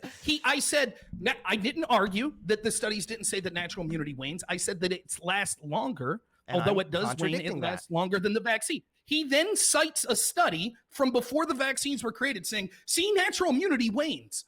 Yes, no one argued against that. It's the impetus is on you to provide the evidence of your claim on the that it actually. Please. We are literally what you can't do You now. I would like him, to read. You gotta let him respond too. Right. Rob, so I'll read answer another piece of evidence. This is straight from the CDC. The CDC's own vSafe data shows, and I'll post the link to this. Can I ask Rob? 0.5% need medical. Please be quiet. 0.5 need medical care after the first shot, and 0.7 after the second. 12,000 kids per million. 3,000 of those, 0.1% after the first shot, and 0.2 after the second, need emergency or hospital care. This means that for every million kids vaccinated, 91,000 are unable to do normal daily activities after the first shot, and 254,000 after the second. That means there's 345,000 kids homesick to avoid 8,000 COVID infections. 7,800 of those infections are too mild to require hospitalization. This is from the CDC's own data from June 24th. Cool. Okay, Okay, Hunter, so you can take as much time as you need to because respond. I don't or really give want to an get inquiry. off on that big tangent because I'm not too interested in that. Like we were just talking about the CDC thing, and then he tried to say, well, it was before the vaccine. It doesn't matter, Rob. The reason you keep trying to skirt away from this specific topic and this specific point is because it destroys what you were saying. You were making the claim that the vaccine wanes faster than natural immunity. We don't need to compare it to the vaccine to see. Look up when the vaccine generally starts to wane. It's around like 5 to 8 months, anywhere in that general ballpark. And then you can look here. The natural antibodies wane within 60 days. This was 94% of those experienced a decline in their antibodies. You don't need to like have, I'm not even sure what you're asking for at this point. Like your claim is that natural immunity lasts longer, and this debunks that. It does not. If you look at the comparative study, first off, the way you're reading this study is inaccurate. It talks about how 94% experienced some sort of decline in natural immunity, but only 28% in that were below the threshold for immunity that they would consider no longer effectively immunized. That means that even though it's 94, they experienced some sort of right? wane. So if you're scared of the vaccine because it wanes, then your natural immunity wanes even more. Okay. I hate to do natural this immunity because what wanes way happens is faster. I say provide me something and then you just ramble on for 5 minutes when I'm just asking. No, I a simple provide it question. to you. What Provide happens me is the you say link that provide me shows- something, but and then so I provide me provide. the link. No. that shows- What happens is you. Hang on, both of you. Chill out for just a second. Both you guys take a breath. You're in the last 10-minute stretch here, okay? Hunter, he's asking if you can provide some specific data for him. I'm Take saying a the main second. problem seems to be that I keep doing that, and then you read it or just don't read it, and then seem to make something up. So it says, quote, I'll read this since I don't know if Rob's able to. Among Here we go. 156 Another. I frontline asked to healthcare provide personnel, something. He goes off for 5 minutes again. because I've already provided this for you. Rob, do you want to open it up again? Did you forget that I sent this to you? Go Which ahead. link Click is it buddy. that provides that says It's that this- natural or that the vaccine is longer efficacy than natural immunity? Just tell me that Oh, link. so you want one that actually specific? Okay, so here's what. Okay. All right. You provided one link in this chat that I see. Because obviously, It's vaccination from the versus CDC. natural It's not immunity, comparative. It's not. But listen, please, just give me a second to explain this, right? Because I do No, want to you're get on to asking a one other bunch of point. questions to try to you're get me, saying, and then you're you're not- saying I provide. You're provided a link that said natural immunity wanes. I can provide other links, like from the Israeli study. I have another link right here that is definitive. It says result: the vaccines had a 13.06-fold 95% CIA increased risk for breakthrough infections in the Delta. This increased risk was significant. Conclusion: the study determined that natural immunity confers longer lasting and stronger protection against infection, symptomatic disease, and hospitalization caused by Delta compared to the vaccine. I have yet, all you've provided was one link. The people in my chat could see it in the chat. That was from the CDC that says natural immunity wanes. It was before the vaccine was even created. So how can you say, aha, therefore natural immunity wanes, and that proves that it wanes faster than the vaccine when you have not provided any evidence of how long it takes for the vaccine to wane? Okay, I got you. I'm understanding now what the specific thing is you want. So I'm just going to look it up for you. I'll find out exactly when the COVID vaccine immunity wanes. Okay, and for you, okay? while he's doing So- that, and we're going to give him time to do that, Rob. That's fair. There's two things that I have. One, Ethan Ralph had made a request that I asked Hunter Avalone if he would be willing to go on the kill stream. I would love to. Please don't go on a kill stream with those fucks. Yeah. So that's a yes, Ethan Ralph. He's willing to go on the kill stream. So let's see. And then two, Rob, do you want to go on the kill stream? I don't. As long as it's one. I hate the panels. If it's 1-on-1, 2-on-2. No, it's a one-on-one. But while he's I don't know looking what that it up, is, but I figured that was a good time. Oh, It's an Ethan Ralph. experience. yeah, Prepare it's- yourself. Prepare yourself. It's a hell of a thing. So Hunter Avalone agreed. He's going to take on Vince James on the kill stream. Well, that's hold gonna on. be I didn't a know it was. I don't know. It depends on what the subject is, but yeah. Gotcha. So But as a anyway, result, I'm gonna vaccines. turn it back over to the debaters, guys. We've got 5 minutes before we hit closing okay. statements. I have All a right. very important. Wait, I have a whoa, very whoa, whoa, important- whoa, We're it gonna was get waiting to it, on my Rob. turn We're here. gonna get to it, Rob. We're gonna get to everything, I promise. Yeah, because we've you got asked 5 me for minutes. something Hang that on. I'm not sure. As- Again, this hang is. hang on. As we wind it down, right? Everyone in the super chats know this, that we always give a portion of the super chats to both debaters. It's been so far a hell of a debate. Okay, hell of a debate. We're going to turn the floor back over to Hunter. Go ahead, Hunter. Sure. So Rob asked me for a specific article on this that I've now put it on the chat, and it shows right here that as a result, vaccines that initially offered, say, 90% of protection against mild cases of disease might only be 70% effective after 6 or 7 months. So again, things wane, vaccines wane. We have to get boosters for other vaccines. This is just a normal thing. So we have 6 to 7 months where you still, even then, have arguably anywhere between like 70% at the high end. Some studies have shown really lower efficacy, even like maybe as low as like 32%. But again, 30 to 70%, pretty wide number there, but still better than nothing. So you have this after 6 or 7 months, or you have natural immunity, which wanes after like 60 days to 90 days, it seems. So obviously the vaccine seems to be the better choice.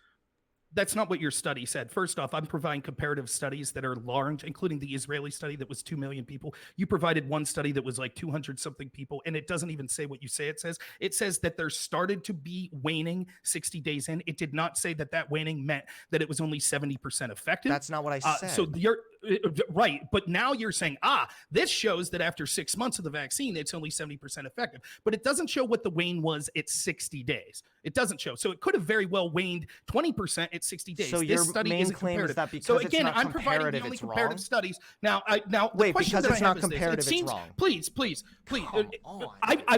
I've gone through it. So You're the just last saying question the I have, dumbest shit I've and I ever think heard. But the seriously, go last- ahead. I don't think you're faring so well on this debate. The last question I have is this. It seems that you're saying that even those with natural immunity, even if it only ups their uptick to protection, or children, it only ups it a lot, we should do it because we should basically do everything possible within reason to stop the spread of COVID. Is that correct? I mean, within what's legal, what right? I mean, yeah, it's a pretty nuanced conversation there about like the proper so measures. let me ask you this: but- are you in favor of the Biden mandate that says that if you choose not to get vaccinated, even if you have natural immunity, you have to get tested every week? So wait, are we moving away from the natural immunity conversation then? Because No, your this main- is specifically on the natural It's- immunity. no, because I'm your just main asking. point- We keep going back and forth on the data. The data's there. People could see it. I think that I provided the better data. So the question I have for you is, are you in favor of the Biden portion of the mandate that says that even those with natural immunity have to get tested every week by their employer? I'm not going or to else answer that employers? because I don't think we've adequately addressed the natural immunity thing yet. Because basically what you're saying is, well, I have a comparative study, so therefore I'm right. I don't know what that has to do with anything. We have one study showing the vaccine loses efficacy within 6 to 7 months, and we have CDC data showing that antibodies begin to wane as early as 60 days. It is very obvious that the vaccine... No, Rob, shut up. It's very obvious that the vaccine lasts significantly longer and gives you much greater protection against this virus. I don't know why you're so hung up on the natural immunity thing, which also, Again, by the way, real quick, your solution would Let literally him finish, be, Rob. Let him by the way, finish. Rob, on top of trampling on the Constitution, now your solution is pretty much just everyone get COVID to develop natural immunity?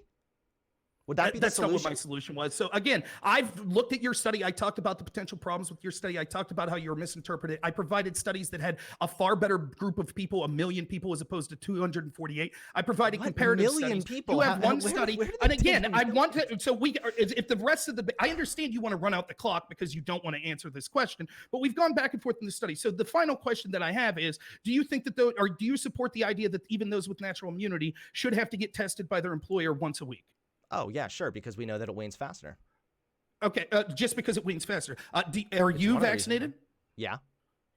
Should you get tested every week? No, I'm vaccinated, but if it's a 6 or Why? 7, because So if it's, let's well, say if it's 6 or 7 hypothetically- months so- later, then yeah, absolutely, that could be So fair. let's There's say still an ongoing hypothetically. So pandemic. let's say hypothetically that you would be, if the data ends up going the other way, and the data shows that those with natural immunity actually have stronger and longer lasting immunity than you, would you then acknowledge if they have to be tested, you have to? Oh, well, yeah. I mean, if natural immunity was so much better and they were able to provide proof that they had natural immunity, then yeah, they might. I don't think that they should necessarily have to undergo testing if hypothetically No, that wasn't the natural question. immunity was Should better. you undergo testing? Should you be forced Why to should undergo I? testing? I just said that I'm vaccinated, and so no. I said if the data shows that natural immunity is superior to the vaccinated immunity, should that mean that you have, as a vaccinated person, have to get tested once a week? No. Why are you unwilling to do everything possible to stop the spread of COVID? I'm done with your questions, Rob. I'm So sure for my you are, audience, Hunter. just so you know, I'm sure you so are. for the I'm audience sure you are watching, done. so for the audience watching, what Rob is trying to do again is trying to paint me into some kind of like optical bad corner by saying, why are you unwilling to not get tested every week if hypothetically speaking, the fucking vaccine loses efficacy faster than the natural immunity?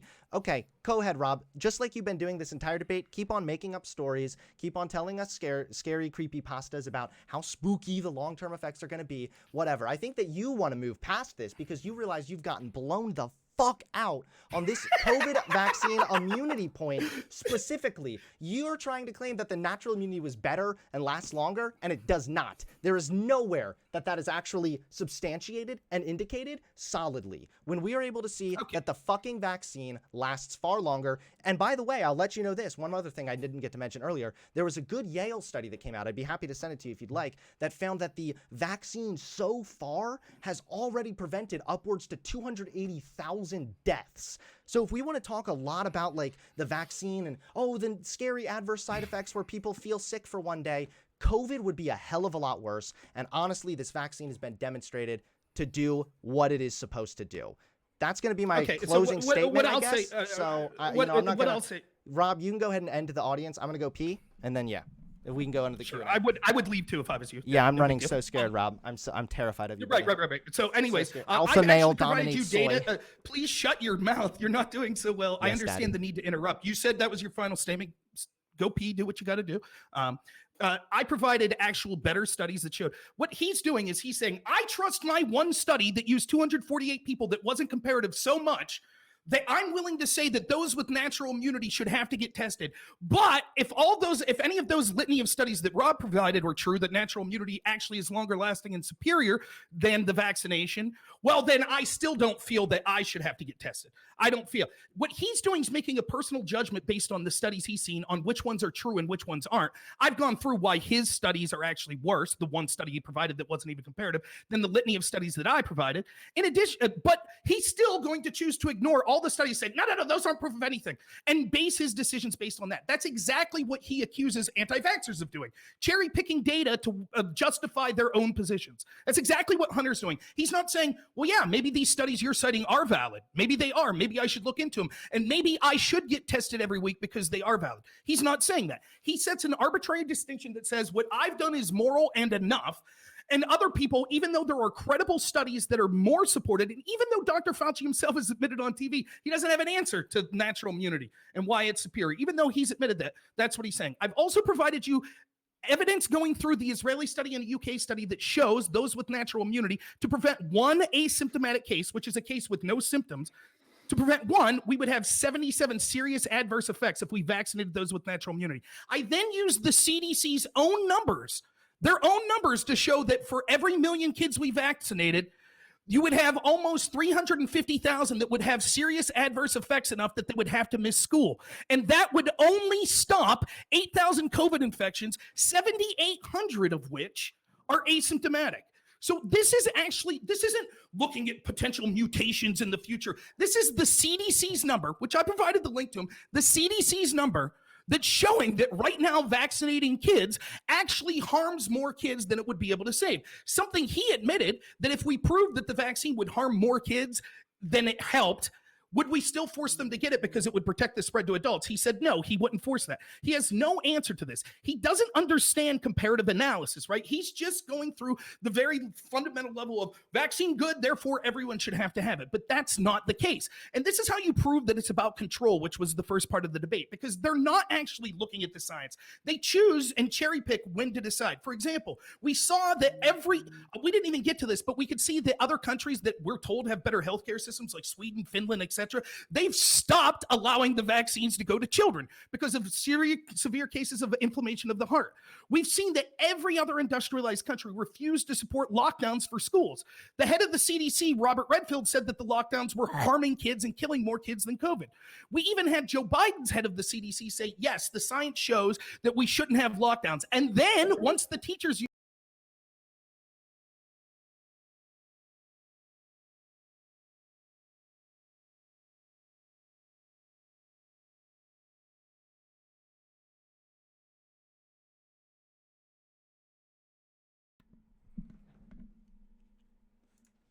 All right, we ready to get to the Q&A? Wait, am I muted? Oh, wait, oops. You guys, we sure appreciate you sticking around. Go ahead, Hunter. Oh, I'm sorry. I was just asking, are we getting onto the Q&A? Oh, I said we're going to do closing statements, and then we have a ton of questions. So, Oh, shit. yeah, you're going to do you can close first, and then we'll move over to Rob. Oh, I thought that was and he Rob's can closing statement. Okay, I already kind of thought I made my closing statement. The last thing I said about the immunity thing was kind of my... I thought that was Rob's closing statement there. My bad. Okay. Well, Rob, if you want to close, you can close. All right. So the initial position that I had is, and I stand by that position. I'm not saying that I'm an anti-vaxxer that thinks that the vaccine's being created to kill people. I'm not saying anything like that. I think for certain people in certain positions that it makes sense to get the vaccine, though I don't recommend or advocate anything because I'm not a medical professional and it's up to people to consult with their own medical professionals. But we can see this is about control. They're constantly censoring people that have questions or pointing to counter studies and things like that. We didn't get into it, but we see the demonization of other forms of treatment, such as monoclonal treatments, by all of these experts and media personalities when it turns out that the data suggests monoclonal treatments are incredibly effective. And we see how they basically are cheering against that. They don't want some other form that's not as able to control people like a monoclonal treatment after you're infected. They don't want that, right? And so you could see that it was one of the lockdowns, the mandates, and the stimulus was one of the largest transfers of health from the poor and middle class. No, stop. Hunter, did you mute your audio when you got up to go pee? No, Rob was going on his whole tangent of my stream. I muted it for like 1 second when my stream went to the be right back screen and then came back on. Good. Okay. I was going to cry foul for a second. Go ahead, Rob. I'm sorry. Yeah, no problem. People wanted their headaches to be over. I'm sorry. Go ahead. So you did mute? No, I said people wanted the headache to be over. That's why, like, I muted for a second. Go ahead. We'll check. I guess we'll check afterwards, but that's fine. Anyways, we could see that actually that this was about control for the reasons I said, and they're not using data. In this debate specifically, you could see Hunter is so confident in one study that he provided that wasn't comparative, that was before the actual vaccine was even created. When I provide a litany of studies that show that the actual natural immunity is superior, despite that, he doesn't care. He keeps saying, well, I don't really care about that. But when you're forcing medical decisions on people and forcing them to take medications, when the data shows when we go through the studies that you're actually causing more adverse effects than you're solving, because these people with these forms of immunity already are heavily protected against COVID, including those with natural immunity, those that are incredibly young and healthy, and children specifically. Again, he doesn't contest that children are more protected in every way from the COVID than vaccinated adults. And I actually read you numbers from the CDC showing to stop 8,000 cases of COVID, only 200 of which would be serious, we would cause 350,000 relevant medical events that were so serious it would force children to not be in school. He doesn't care. He skips all of that. And he cherry picks the data that he wants, the very thing he accused anti-vaxxers of doing. So he says, I trust this one study that I'm citing so much that shows that the vaccine is superior to natural immunity, even in the face of studies that analyze millions of people, in the face of a litany of studies that show that the opposite is true. He's unwilling. He just says, there's no proof of that. There's no proof of that. And he's willing to force the government to enact medical decisions on you that he's unwilling to accept himself. So we know, for example, that if it's about taking reasonable measures to stop the spread of COVID, that's why even those with natural immunity that have a 99.76 immunity should be forced to get the vaccination so that it's 99.84 which is the data that I provided. They should still have to get tested if they're not vaccinated, but Hunter doesn't have to be. And this is what you see from these control freaks all the time. They're always willing to say that other people, that they're doing enough, what they've done's enough, they shouldn't be burdened more. They'll say, just get the vaccine. It's a no-brainer. Just do it. But they're not willing to do something simple like get tested every week that they recommend that those that have superior protection to them don't do. Lastly, you can see throughout the entirety of this debate that there is no interaction when it comes to the specifics of this. And it's ironic because the left and the people that cheer on the vaccine, they talk about how they're the party of science and things like that. Yet I'm analyzing the data far more significantly and talking about how this doesn't make sense in certain groups of people. And you could see that it's even more difficult from my position because so much of our mainstream is censoring evidence that would be able to more strongly predict this. We have reason not to trust these people. They've lied to us over and over. They've said that Black Lives Matter was okay to go out and protest, but you couldn't go go to your job. I went through all of that at the beginning. It's all about control. It's all about hypocrisy. This Fauci and members of the CDC have lied over and over. And last thing, I didn't get to mention this. We actually had 2 people, top officials at the FDA, resign and then say that they don't recommend the booster. And the reason they resigned was they felt that the Biden administration was pressuring them to approve the boosters. So the idea that we just trust everything the FDA says, remember, it was all the left telling us this vaccine can't happen. We wouldn't trust it anyway, says Biden, Kamala Harris, because Trump will put pressure on the FDA and we wouldn't trust it if it's a Trump vaccine. All of that happening, and we're told by people like Hunter, just shut up. You're an anti-vaxxer if you bring up these relevant studies and stuff. And apparently he hasn't spoke up about the censorship and things like that have occurred to people like us. So I think I won this debate easily, but I had a lot of fun doing it. Well, Am I able to do a I'll do a closing. I do know. Yeah, I do know that you. I was going to say I do know that you negated the closing, but I want to give you the opportunity if you want to go ahead and close. I got to make a closing for that. Yeah. So basically, this entire time, what we've heard from Rob is a scare story. It's a story designed to scare everybody and make them feel afraid. And it's funny because actually it's instilling fear, and that is a way that oftentimes people can gain control. So when Rob is telling you that this is tyranny, not true. The precedent exists there. The government is able to do this.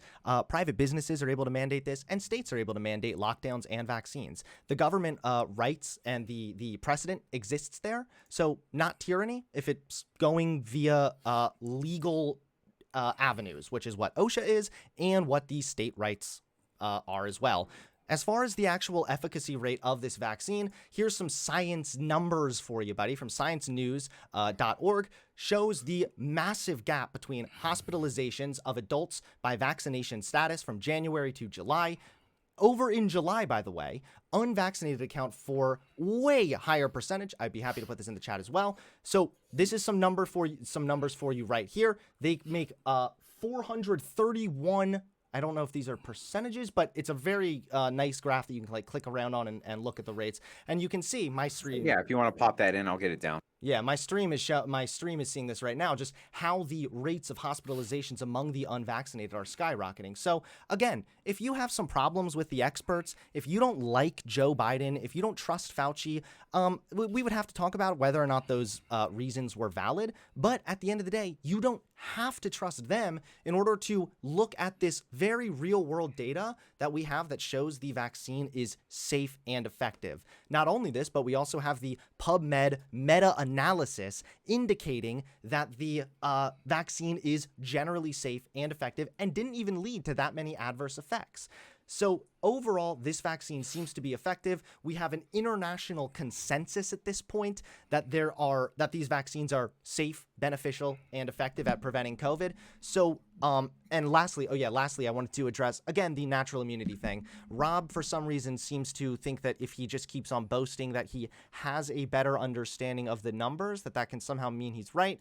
Meanwhile, he claimed that natural immunity lasts longer than the vaccine, even though we now know that the vaccine wanes within 6 to 7 months, and the natural immunity begins to wane within 60 days. Obviously, the natural immunity wanes significantly faster. Makes way more sense to get the vaccine.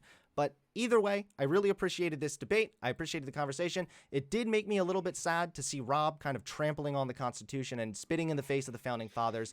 Also, it makes me a little bit scared that Rob seems to be okay with like children getting sick with COVID or anything. He tried to back me into a lot of optical corners, so perhaps maybe I'm able to do that also, considering the fact that, the vaccines over the past several years have saved over 97 million individuals. The CDC estimates that vaccinations will prevent more than 21 million hospitalizations and over 700,000 deaths for children. These are vaccines in general. So I don't know. I just think for me, I want to see less kids spreading the virus. I want to see less people dying, and I want to see this pandemic go away. I want to see our economy open back up, and we're going to do that by getting vaccinated, a safe and effective vaccine.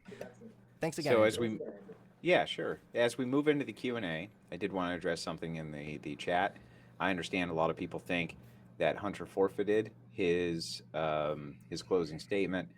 I took it as, I always think everybody who comes in here is very good faith. So I took it as Hunter didn't realize Rob wasn't already making his closing statement, and that was that. So I'll take the hit for that one, guys. Moving on to the Q&A, as you know, after we do things a little bit differently on the Crucible. And after the closing arguments are done, moderators can participate. We often have our own questions. We have a ton of backlog questions, so I'm only going to ask one. Pedro, do you have any? You're right. We should just keep it to the logged ones, but I would ask Hunter if he wanted to talk about his Lord and Savior Jesus Christ, but that's not one I always have a shoot across the bow. So, but we Excuse got to me, my keep it Lord and 100. Savior is named peer-reviewed studies. Thank you. I'm just kidding. Gotcha. False idols. So, False idols. so there was some fact checking that we did as we're going. We do that often here. The fact check on the casinos in Nevada was correct. Okay. Yep. To be fair, I Hunter fact-checked that. conceded that there was that was correct. So I wanted And can to. I also just add really quick that like I can recognize that there are some like discrepancies there, and some of these mandates, the way that they're being carried out, in some ways might be unfair. But again, I can recognize that while also generally recognizing the safety and efficacy of the vaccine. Actually, I was just going to say that one of the things Hunter said was that he had a recognition for that. So I'm kind of glad that you.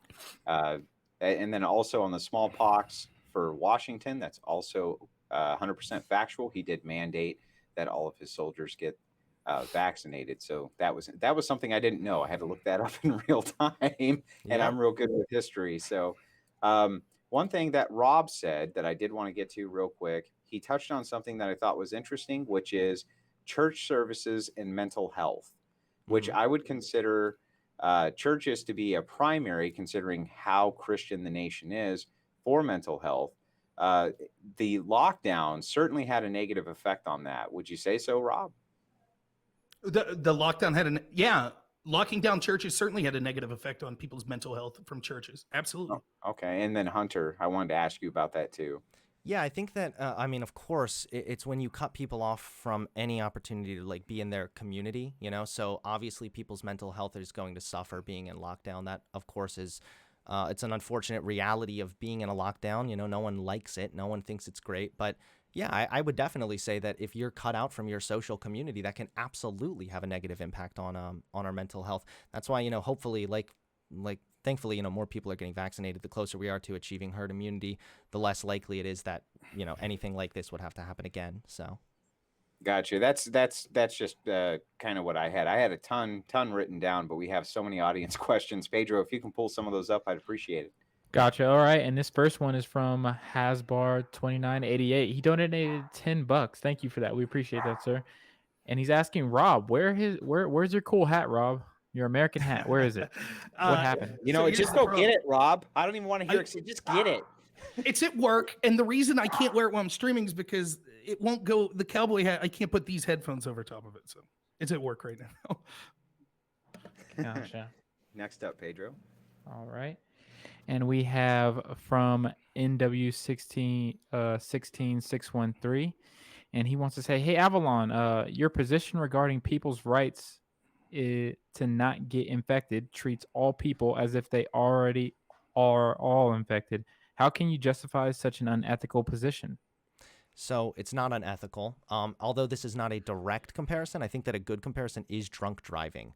So, for example, you give up your bodily autonomy to put alcohol in your body. You also give up some of your property rights, considering the fact that you're in your own car at the will of the state. And the reason we do that is because it protects other people. This doesn't assume that everyone's all infected. What this means is that when people are unvaccinated, they're far more likely to be infected. So if we wait, I'm rereading. Your position regarding people's rights to not get infected treats all people as, yeah, so in order for like a society to freely function, right, we need to have what's called negative liberties as well, which means that it's the same reason why like you have a right to not get murdered. It's because if every time I walk out my door, I'm getting stabbed, or if every time I walk out my door, I'm getting sneezed on and getting infected with a preventable disease, then I can't actually live my life freely. My freedom is jeopardized by other people and living their quote-unquote freedom.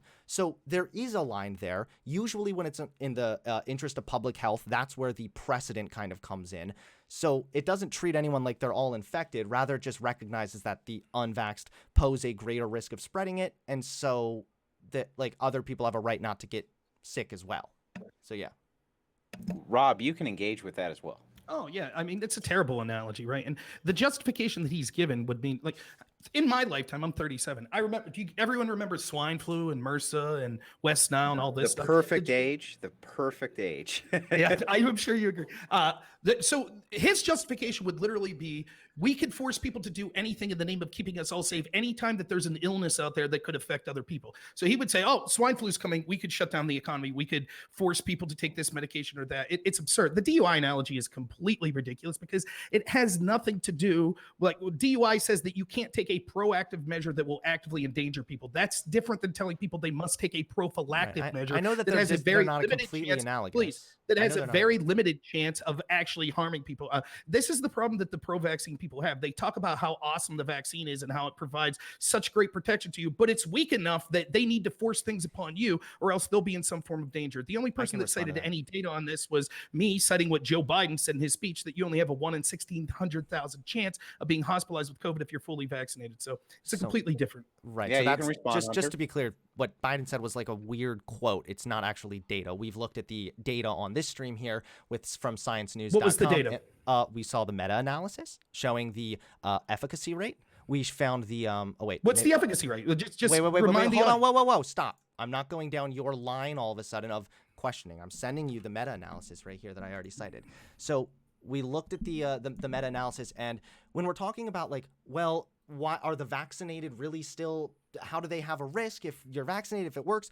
That's a good question, and I can understand how it might seem intuitively incorrect. However, if you are unvaccinated, there's a couple risks there. One, you are more likely to get COVID, and with that means you're more likely to get the Delta variant. We already know that since the Delta variants come along and we have the vaccine built against the Alpha variant, the Delta variant is more infectious, and you're much more likely, not actually, I don't want to say much more likely, but you are more likely to suffer a breakthrough infection. So when someone's not vaccinated, they basically raise the risk still of people who are vaccinated, one, getting sick, and two, they make it so that the Delta variant is able to continue to proliferate and spread when, again, herd immunity is so important because it ultimately tries to prevent that.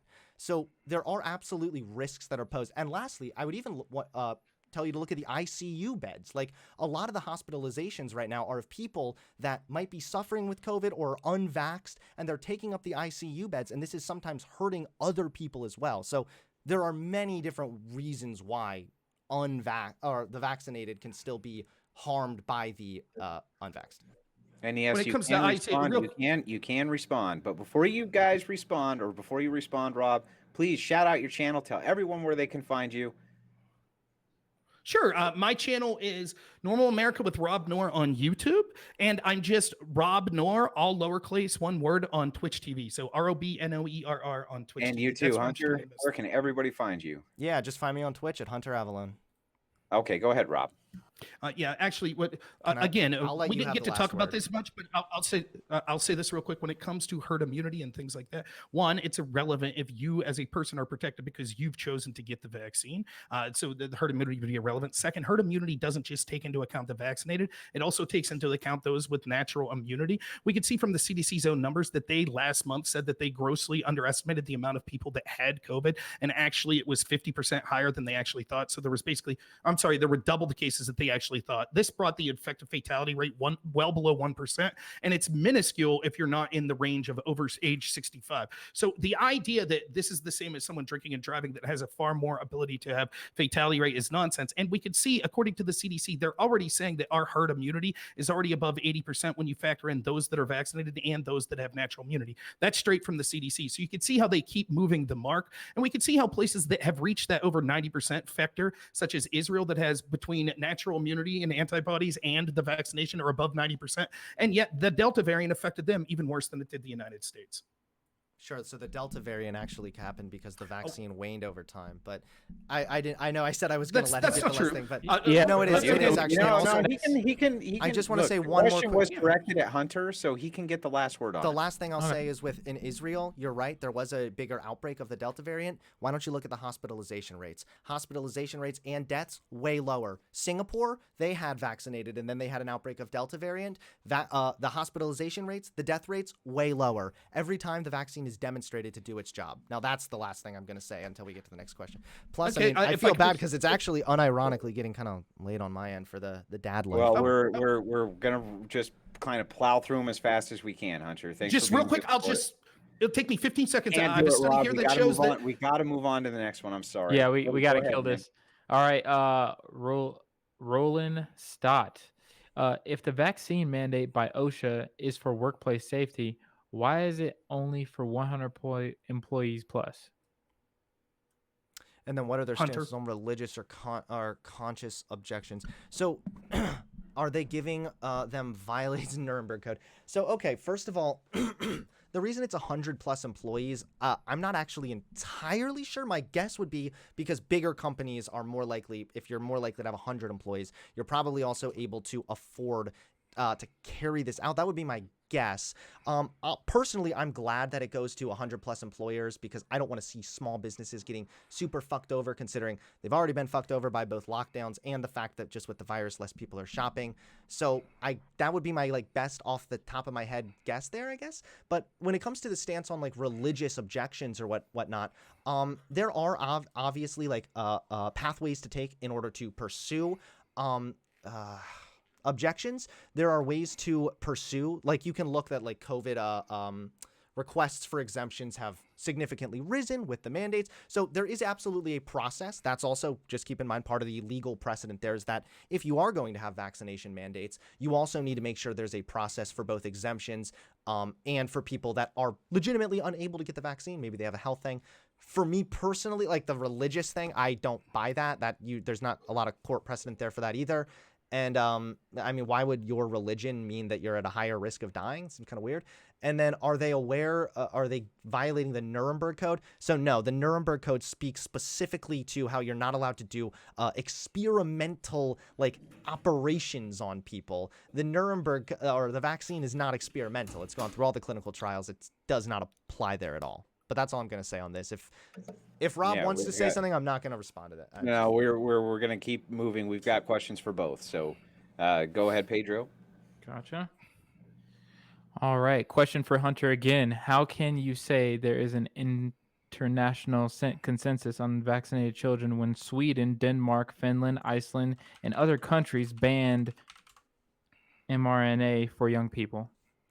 So they paused that because of the myocarditis thing. That doesn't actually mean that the vaccine isn't safe and effective. It absolutely is. When I say the international consensus, I'm talking about studies that have been done in the UK, studies that have been done in England, studies that have been done in Canada, showing all over the world that this vaccine is overall safe and effective. I'm aware that Sweden put a little pause on that, and honestly, that's fine. That's within their right to do that.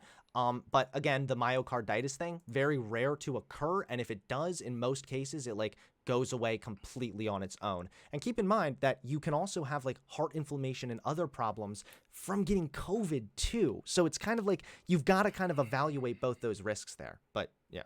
And if I could just say real quick to respond to, even if it is a slight risk, the risk of COVID and having these things happen to children is also a slight risk. And I've actually gone through the data from the CDC showing that more children have significant adverse medical effects from the vaccine than are protected from COVID. I've used the CDC numbers to show that. What qualities would a hypothetical vaccine need to have, if any, for Rob to agree that the government ought to try to mandate them?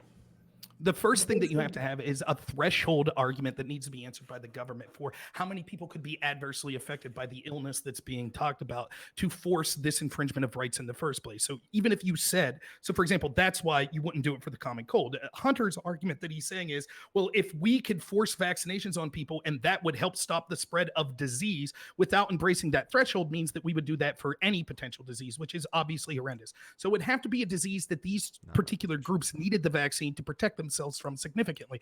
Clearly, that doesn't meet the mark when it comes to COVID. Instead, what we should be doing with COVID is protecting the most vulnerable people. Instead, what we did was the exact opposite, particularly Democrats, where they forced COVID patients into nursing homes, which thereby caused tens of thousands. And then they took the people that were actually the most protected against COVID, young, healthy people and children, and enforced all sorts of draconian measures on them.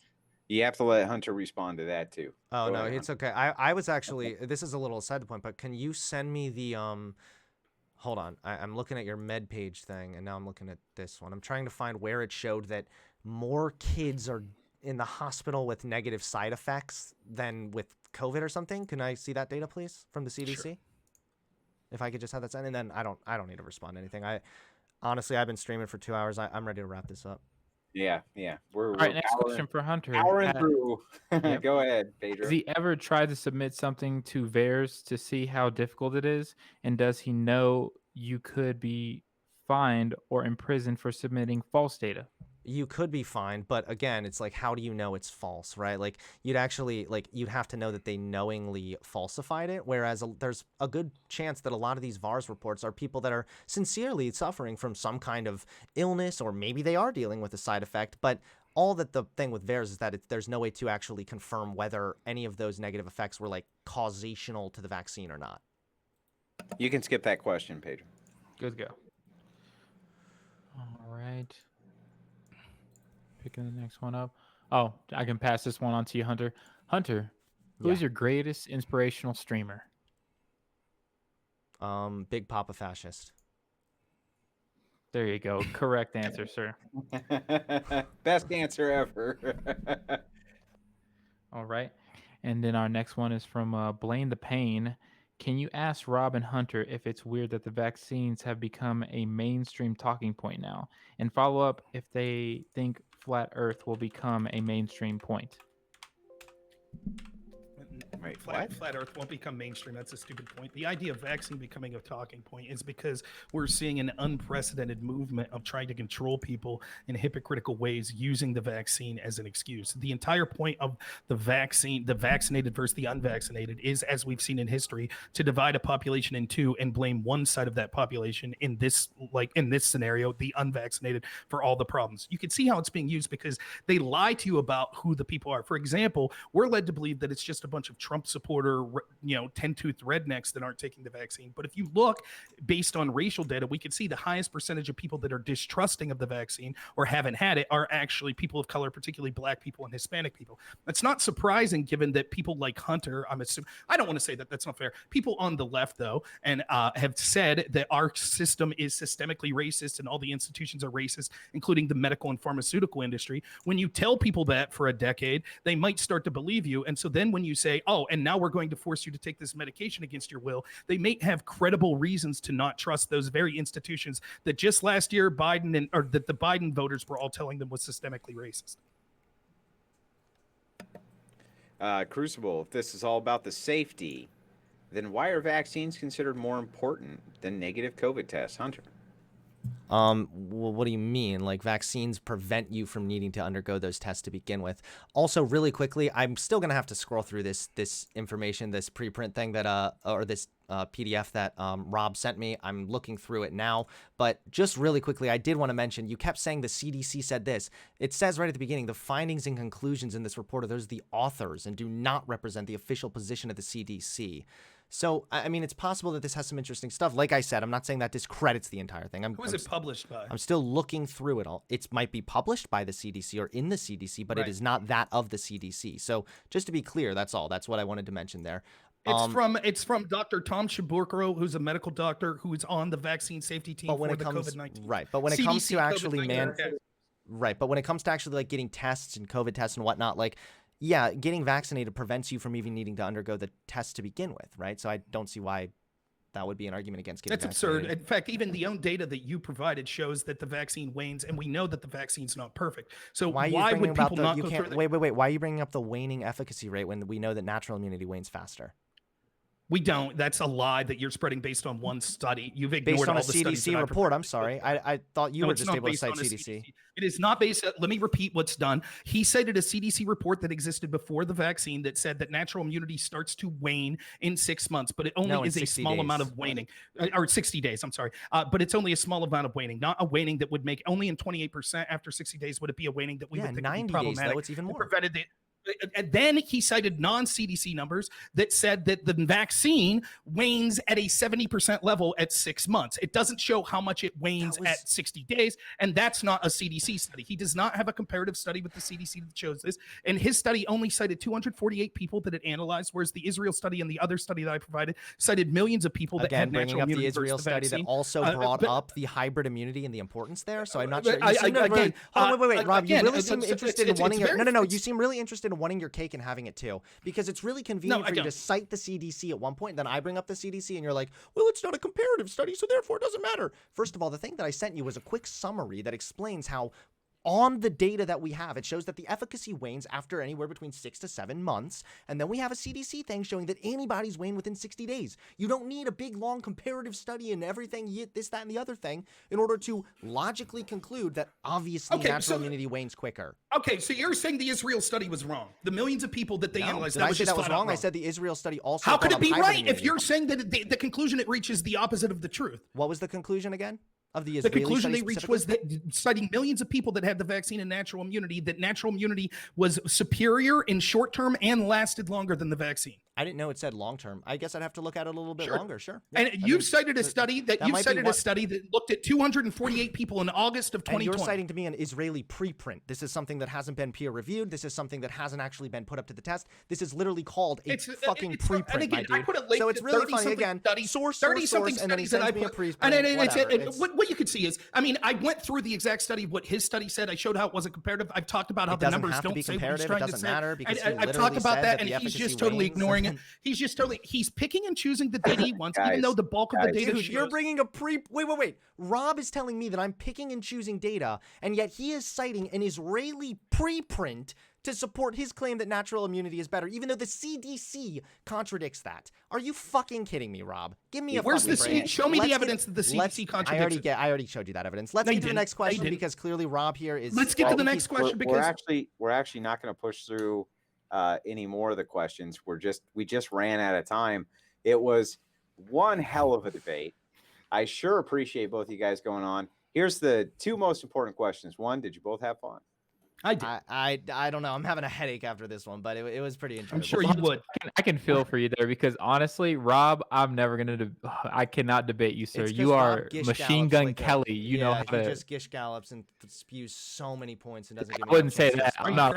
Are you crying? I Are you crying? totally agree with you, Hog. Yeah. Here. No, Don't take it too. I'm not crying at all. It's just frustrating because like it gives you a nice defense because then you get to spew a shit ton of points and then ask me a question, and if I'm not able to answer the question right there, you're like, look, you're wrong, huh? Even though you just like spewed a bunch of points. But whatever. You did poorly in this debate. what- You whined and cried. You did poorly. Oh yeah, I did so Rob, bad, Rob. hang Please, on, hang oh on. please, Hunter. Robbie boy.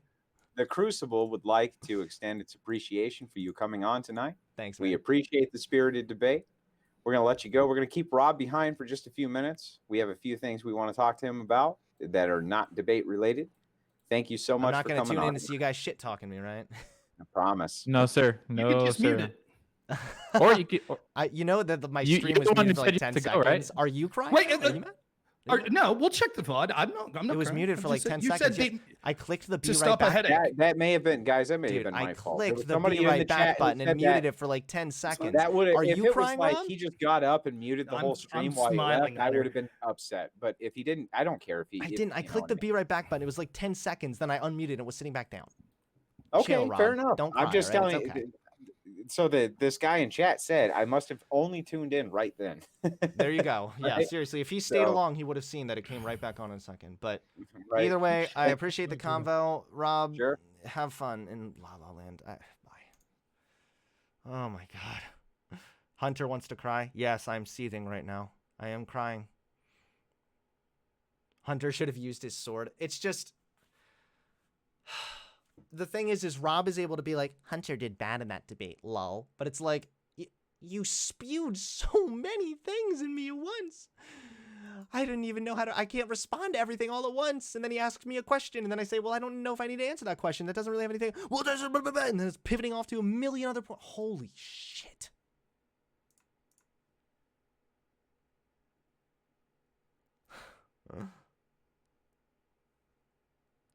You lost? Okay. I should have said, Rob, I've outpaced you intellectually.